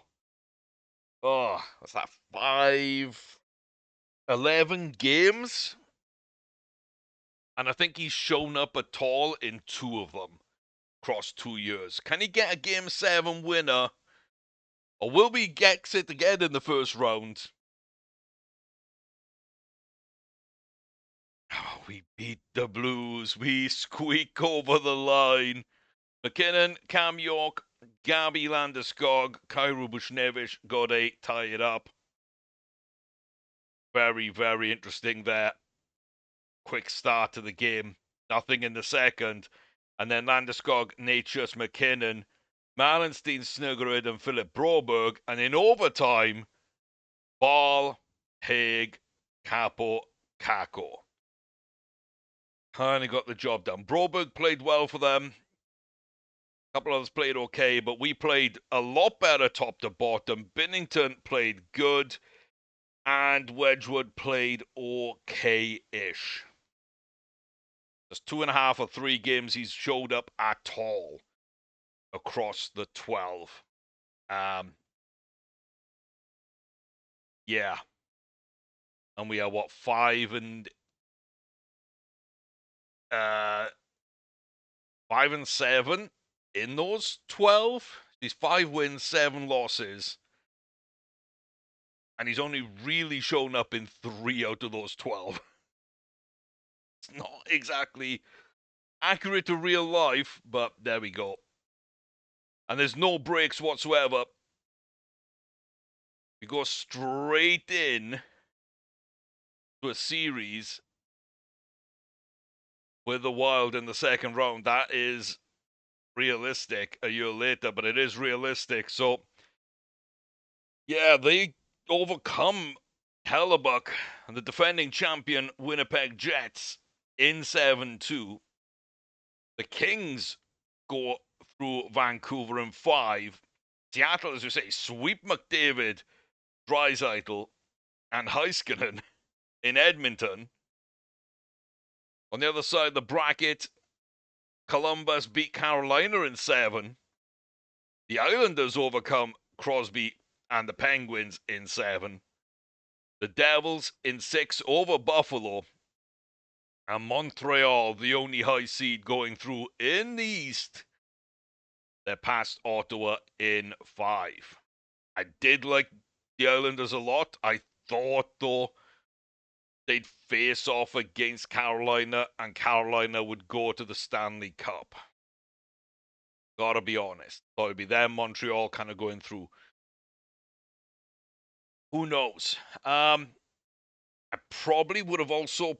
I would have picked the Kings, but not in 5. And I probably would have thought Edmonton in 7. They just got swept. So what we're learning is I don't know much. I'd also pick my own team every single round. I think we've seen that last year and very close to being this year. That's not normally a good thing to do. Monkey off the back. Wedgwood won a series. Get a win. Volstead plays really, really well, but we overcome him anyway. The Landeskog trips Kaprizov on the power play fed by Boldy and Bolkvist. Oh, yeah, that's in the first. Sorry. Yeah, that's McKinnon hooking and Nature. So my top 3 forwards all picking up penalties early in this game. And then Makar to Suzuki to Kirby Dak with his 5th goal of these playoffs. None on the power play either. These are all 5-on-5, I believe. Unbelievable from him. And then, yeah, Haig to Ivan, and Capo Caco. He comes in with a big goal to send us through. They played really, really good defense. We played really, really good defense. We also played better offense than them. And goalies, Volstead was great. Wedgwood showed up and didn't lose us the game. Doesn't need to be the best goalie. Just can't be far worse. Oh, we need that. Montreal and Seattle take a lead. Columbus takes a lead. So, yeah. Seattle gonna sweep the way through. Is Seattle a juggernaut? Does Robinson just turn them into a juggernaut?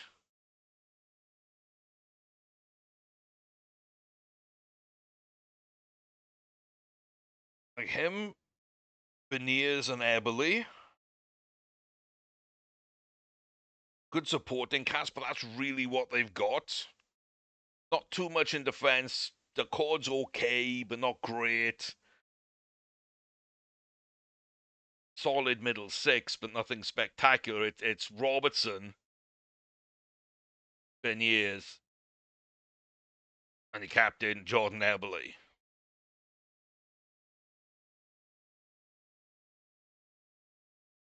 And that does seem to be carrying them quite a lot. They're 5-0 in the playoffs. Very interesting there. Move up by 2. We move up by 2. I will take it. I will 100% take it. Maybe this is the year. Maybe we've got over the hump. Maybe, just maybe. Height to Foligno and Alex Newhook comes back to bite us. But Malinsky to Ivan. A couple of really good finds by the Avalanche. But a stand to pan out. And then the missing man shows up twice. Nelson to McCarr feeding the choo-choo train. Val and the Chushkin. Manson to Landeskog, and the Chushkin gets another one going. And then it all almost falls apart on us. Bokvist to Boldy on the power play after Brindley gets done with an illegal stick. Kaprizov to Dorofeev ties it up. And Malinsky, Kapakako, and young Michael Haig, his first goal in the playoffs this year, but he takes game 2 for us. They didn't play great across the board, and it took us to overtime. We played a little better, but not really that good either. Wallstead was fairly poor. Wedgwood was slightly less poor. We walk away with an overtime win.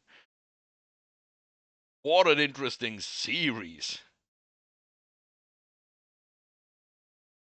Well, Seattle is now tied. Okay, that's tied. Montreal up 2-0. Columbus 2-0. Did not expect that one. Take game 3.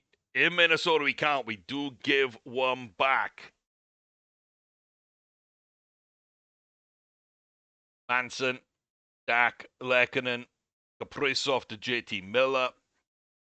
And in the third, Height, Newhook, Foligno, Brindley, York, McKinnon, and Miller back again, beating Kaprizov, and Matt Boldy gets the winner about a minute from time. We did not play well.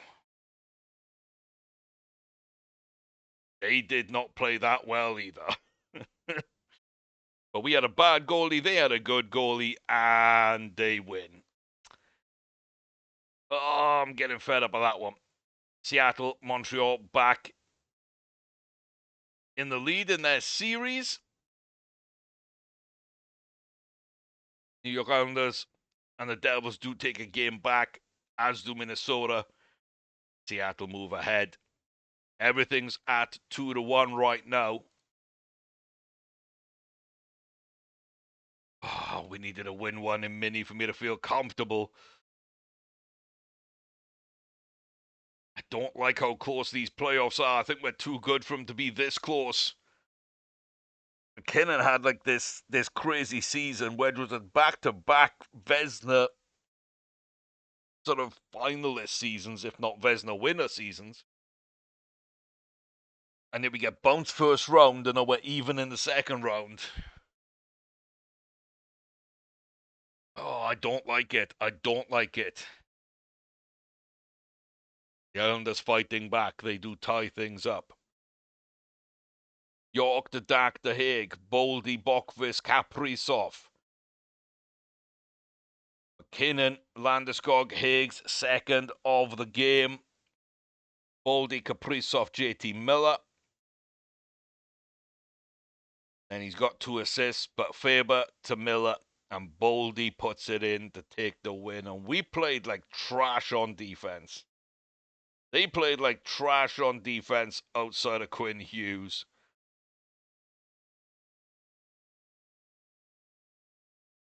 We had trash goaltending. They had great goaltending. They still only beat us by 1. Like, the fine margins, we should be beating these teams. And we're just not. Winning face-offs, we're hitting more. We're not going in the box.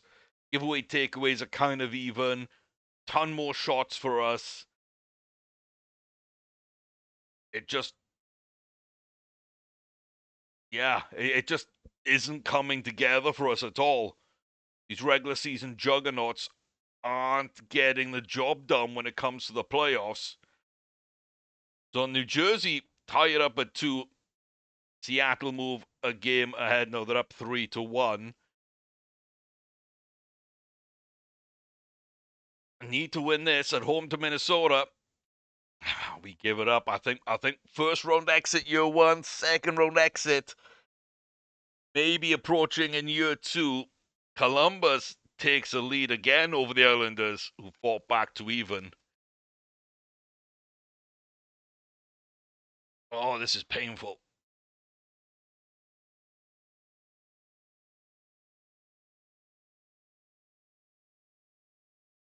This is painful.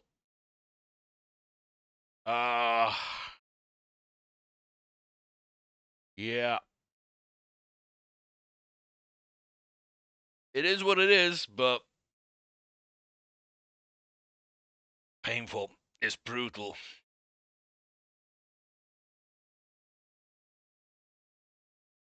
Maybe better tactics. Just a little reset on that. We are missing people. We've had bad luck with injuries again. That's very realistic for an Avs team. It seems to be the last few years in the playoffs. Full budgets because we're making a ton of money. Um,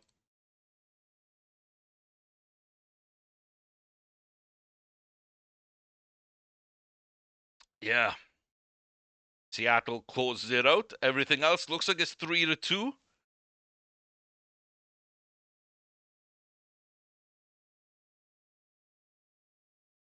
We are going to. No, there's only one choice here. Jumbo Joe Pavelski. Gotta be Pavelski for me.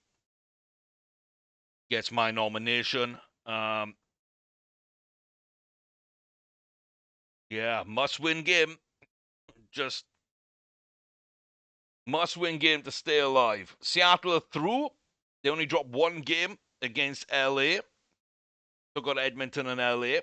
Very decent for them. Don't know if we're going to get a chance to match up with them or not. Islanders did well to fight back, but Columbus have the advantage. And same with Montreal, but Devils have the advantage in that game.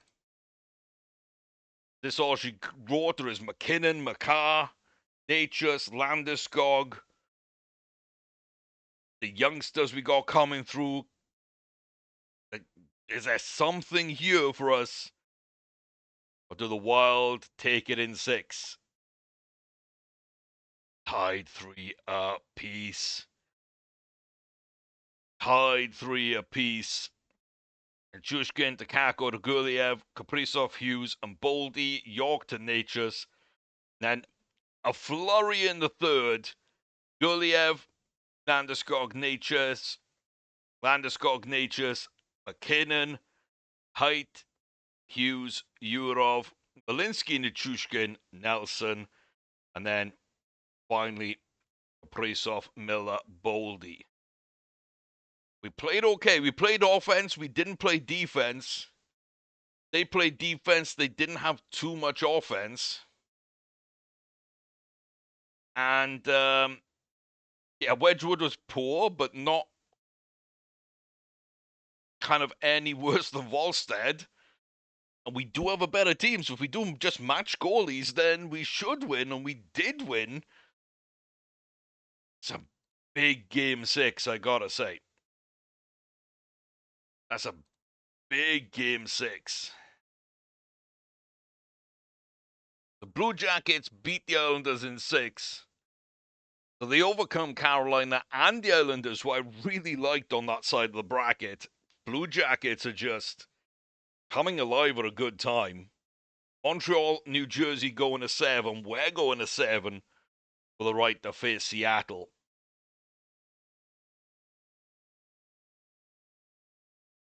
It's not been easy. Could get the job done.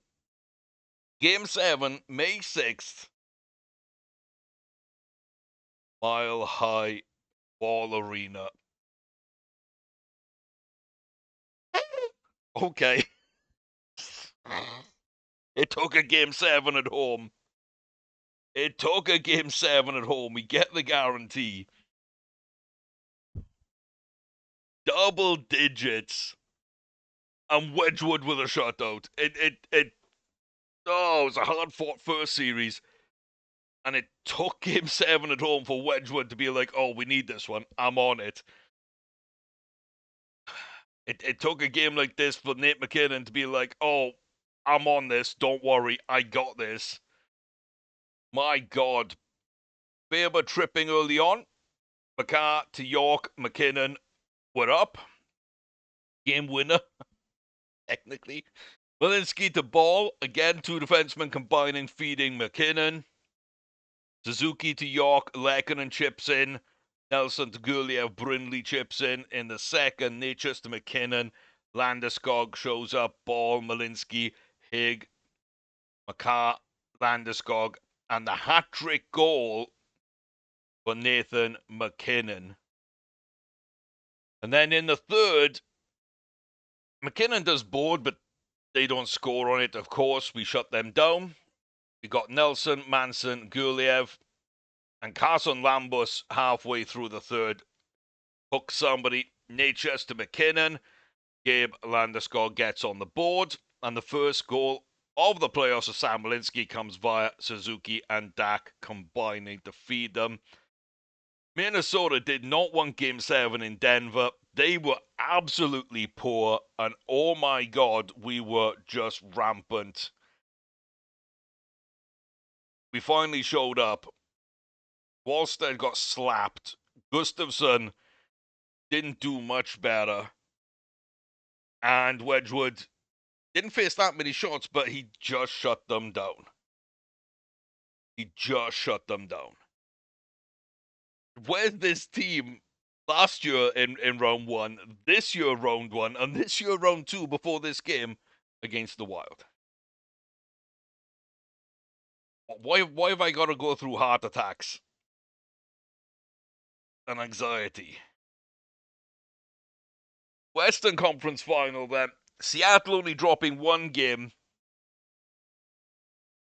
Colorado, who have gone back-to-back game 7s. And on the other side of the bracket, the Blue Jackets upsetting two monsters in the Islanders and the Hurricanes. And Montreal, who looked a little dead and buried themselves against New Jersey, but managed to come through in 7 as well. Oh, we got a couple of days of rest. It's not enough to get Taves back, but I'll take anything at this point. I will take anything at this point.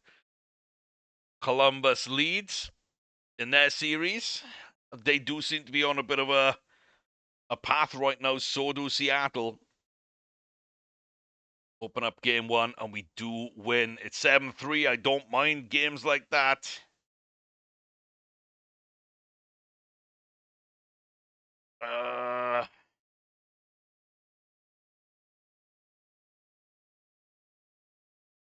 Yeah, I'm going to delay treatment for Brock. I've got nobody else. Even a weak Brock Nelson's probably better than what else I've got, unless I put... I'd have to put Landeskog as my second-line center.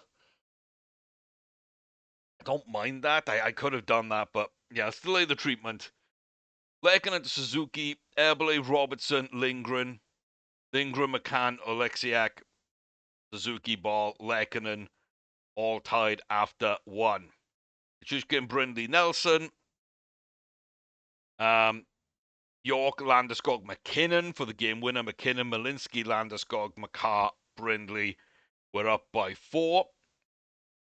Then Chushkin, Suzuki, Gurliev, Beniers, Eberle, and Robinson. That top line do combine, get the consolation. They did not play well. We played very good offense with a little bit of defense, not much. Wedgwood was poor, but not as bad as Gruber and Decor. I will take an entire series like that, please. Brock Nelson is Injured. Yeah, cool. Okay, well, play somebody else. I don't need to do anything there. Montreal take back a game. Please win the two at home. Please win the two at home. Oh, we kind of felt that coming. I felt that coming. Dunn to McCann, Eberle, Montour, Robertson, Suzuki, Lekkonen, and Nelson. Then on a short-handed, that's the killer right there. That's the game right there, isn't it? Dunn to Stevenson to McCann. Pulls us back to 3-2 if we score.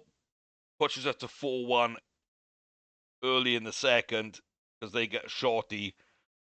Nelson, Dunn, McCann, Oleksiak, Stevenson.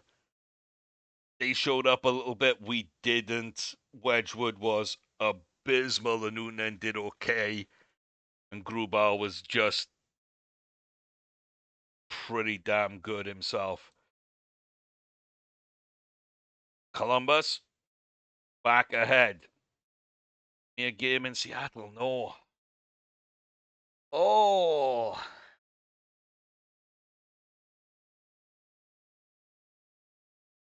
Delay treatment on Suzuki, too. We'll delay treatment on everybody at this point. Wright, Evans, Montour, McKinnon, Natchez, Landeskog, and then in overtime, Robertson, Hayden, Wright.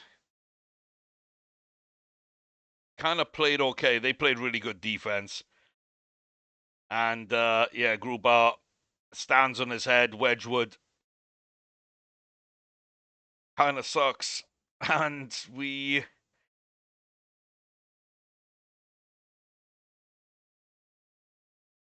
in trouble again. Tied up on the other side of the bracket. Let's tie it up ourselves. We do at least. We do at least. It's a shutout. Wedgwood coming in. Clutch there. Gurliev to McKinnon. Ivan to Kevin Ball. Natchez, Landeskog to Cam York. We played better than them. And yeah, Wedgwood was where we needed him to be. Montreal up 3-2. As are we. No, we're not. We give up this one. Brian Lindgren and Montour. Lekkonen, Malinsky, Dak goes to overtime right there, and then Stevenson on a Brock Nelson interference call. Oh, in overtime. 9 seconds of the penalty left too. Kind of even teams, kind of even goaltending. Goes to overtime, and they get the power play. That sucks. They tie theirs up at 3. Do we tie ours up at 3? So many minor injuries. We do. We tie it up at 3. I mean, if we're gonna win Game 7 against the Blues, Game 7 against the Wild, Game 7 against the Kraken, and Game 7 against whoever these put up, I don't care. But it's not the most comfortable way to be doing this. McKinnon acting like this is a Game 7. Natchez Gurliev feeds him on his first. Landeskog to Ball feeds his second. Dark and Lekkonen combine for Landeskog before McCann and Stevenson, on another short-handed opportunity, pulls them back into one. Evans, Stevenson, Robertson, and Eberle to tie things up before Natchez, McKinnon, and Landeskog. Robertson, Oleksiak to Evans, Robertson to Oleksiak.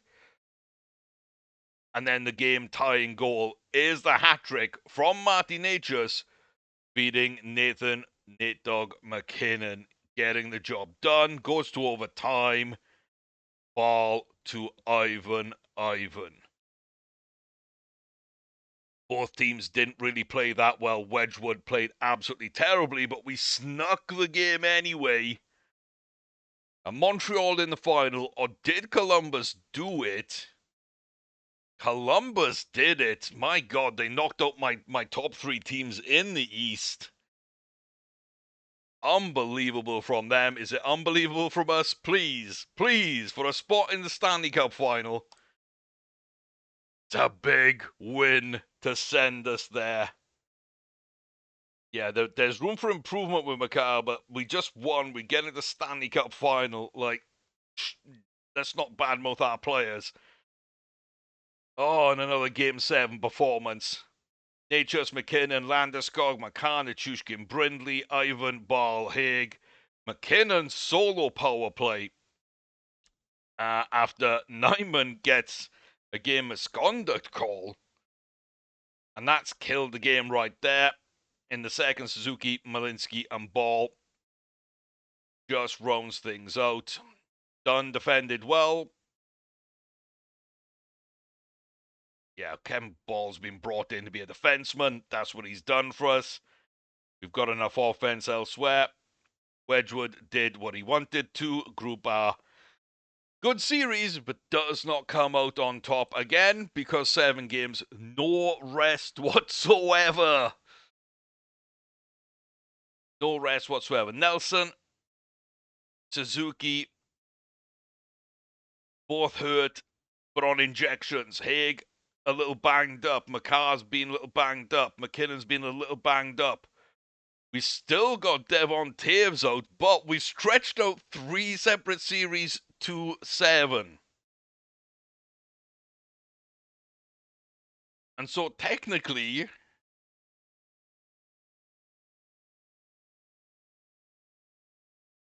he's kind of available.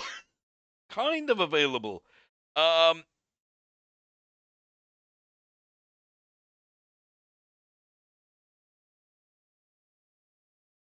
Guess we send on Edvidson. I would have thought it'd be Guliev, but he's playing, so Edvinson's kind of the guy, but Taves is back for Stanley Cup action. Probably game 3 or 4. But he is in the mix. Does that skew it in our favor? Who knows? Game 1 against Columbus, that juggernaut. We are gonna take this 2-1. Brendy, Malinsky, Nichushkin in the first, McAllister, Vrensky, and Fabro in the second. And then it goes to overtime. Landeskog, Natchez, Nathan McKinnon, 16th goal of these playoffs. It sounds impressive, but remember, this is game 22 of his playoffs. What do he get? 73 goals in 84 regular season games. Now he's got 16 goals in 22 playoff games. Kind of keeping pace, right? He's kind of keeping pace. Yeah, Brodin, Provorov, good defense. Ball, York, good defense. We had offense. Wedgwood kind of sucked again. Gale did enough. Gonna kind of just go again. No, Taves is back, maybe. This is just more superstition than anything. Or just like a quick breather for me not to let the anxiety build as much. Oh my god, we've been absolutely battered this year with injuries. Oh, game 2 of the Stanley Cup Finals. And little win again. Johnson, Carlson, Vrensky in the first. McCann, Nichushkin, Nelson in the second. Lehkonen to McCarr. Fantilli, Carlson, Johnson. And that brings up overtime. Nichushkin, Josh Manson, and Gavin Brindley puts them away. Solid defense from them. Solid defense from us. Much more attack. Wedgwood kind of matches Gale. That gets us over the line. Now we got to travel up to Columbus. Taves is still not fully back, but he's in the lineup. I don't really care. Him, Nelson, and Kirby Dack, I believe. No, Ryan Suzuki. Like, the 3 of them really shouldn't be playing. But damn it, they are. We take a 3-0 lead in the Stanley Cup final. The Blue Jackets waltz through some tough competitors in the East. My God, though. We're up 3-0. in the Stanley Cup final after going back to back to back Game 7s, delayed enough to get Taves back. And by God, is he seeming to make a little bit of an impact, even with an injury on him. Natchez to York, McKinnon 17th of the playoffs. Walensky, Lehkonen to Makar. Ball, Landeskog feeds McKinnon for his 18th on the power play. Natchez, McKinnon, and captain Gabe Landeskog gets the goal that kind of really shuts them down. They get one back, though, Fantilli to Johnson. And then we trade with Natchez, Ball, McKinnon's 19th, Fantilli, Carlson, Bjorkstrand late on. Solid all-round play from us, nothing spectacular. Similar from them. Yale had a bad game, Wedgwood had a good game. After 3 Game 7s, the sweep is a possibility. It'll be really harsh for Columbus, but it's gonna be an overtime Game 7 winner for Colorado. Absolutely phenomenal. Oh my God, 7 against the Blues, 7 against the Wild, 7 against the Kraken. And not only that, down 3-2 against the Wild and the Kraken, needing to win on the road to give us a chance to take Game 7 at home. Just, my God. Led at 2-1 against the Blues. Led 3-2. But, so uncomfortable. A Stanley Cup win, though.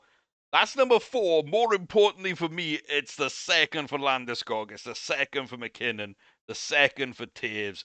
The second for Makar. The second for Nichushkin. The second for Lehkonen.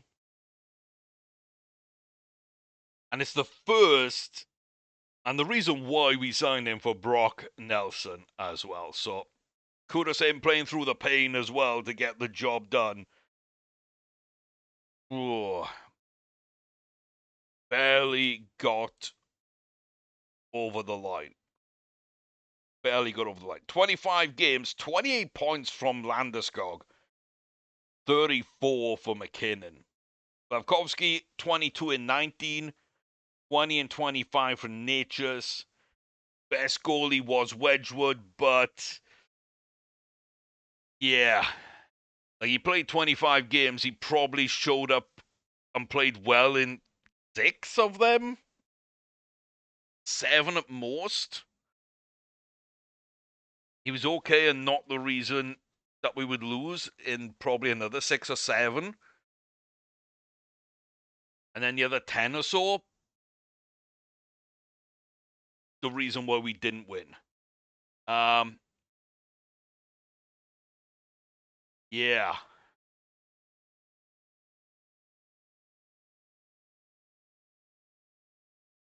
Yeah. Okay, I mean, it is what it is. You can't really say too much about it, but Nelson to Makar, to Chushkin, Malinsky to Lehkonen, and then they came back. They did come back. Sillinger to Johnson to Marchenko, then Klimberg to Johnson for Marchenko.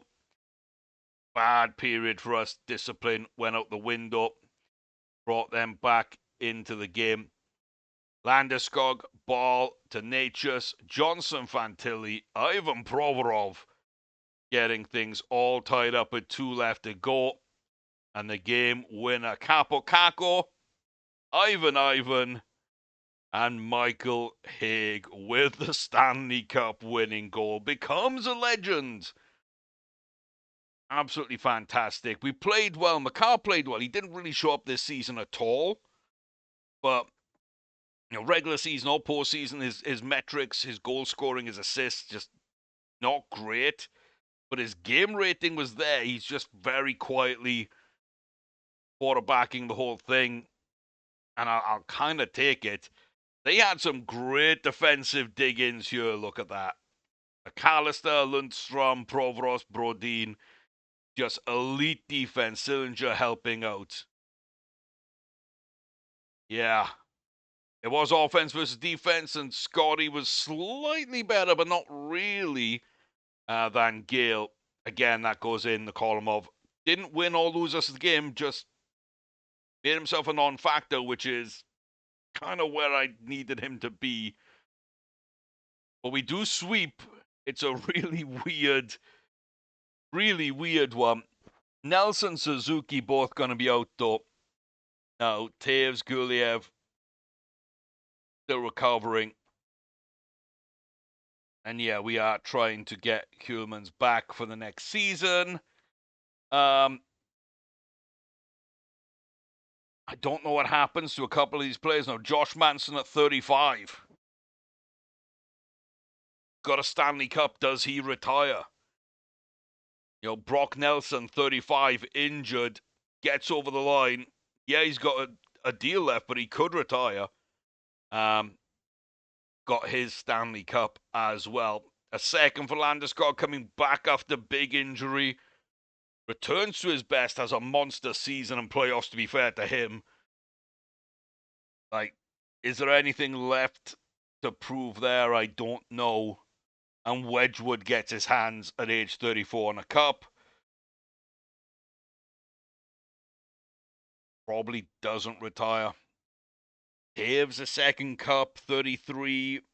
You'd expect him to play on in a year or two, maybe. But yeah, let me know what you think, because what a wild season. Like I said, I did not enjoy that at all. To be honest with you, it felt so difficult. It just felt like we were going to lose against the Blues, lose against the Wild, lose against the Kraken. And then it was just so simple against the Blue Jackets at the end of the day. Is the West that strong? Maybe, but we got bounced by Utah in 5 last year in the opening round.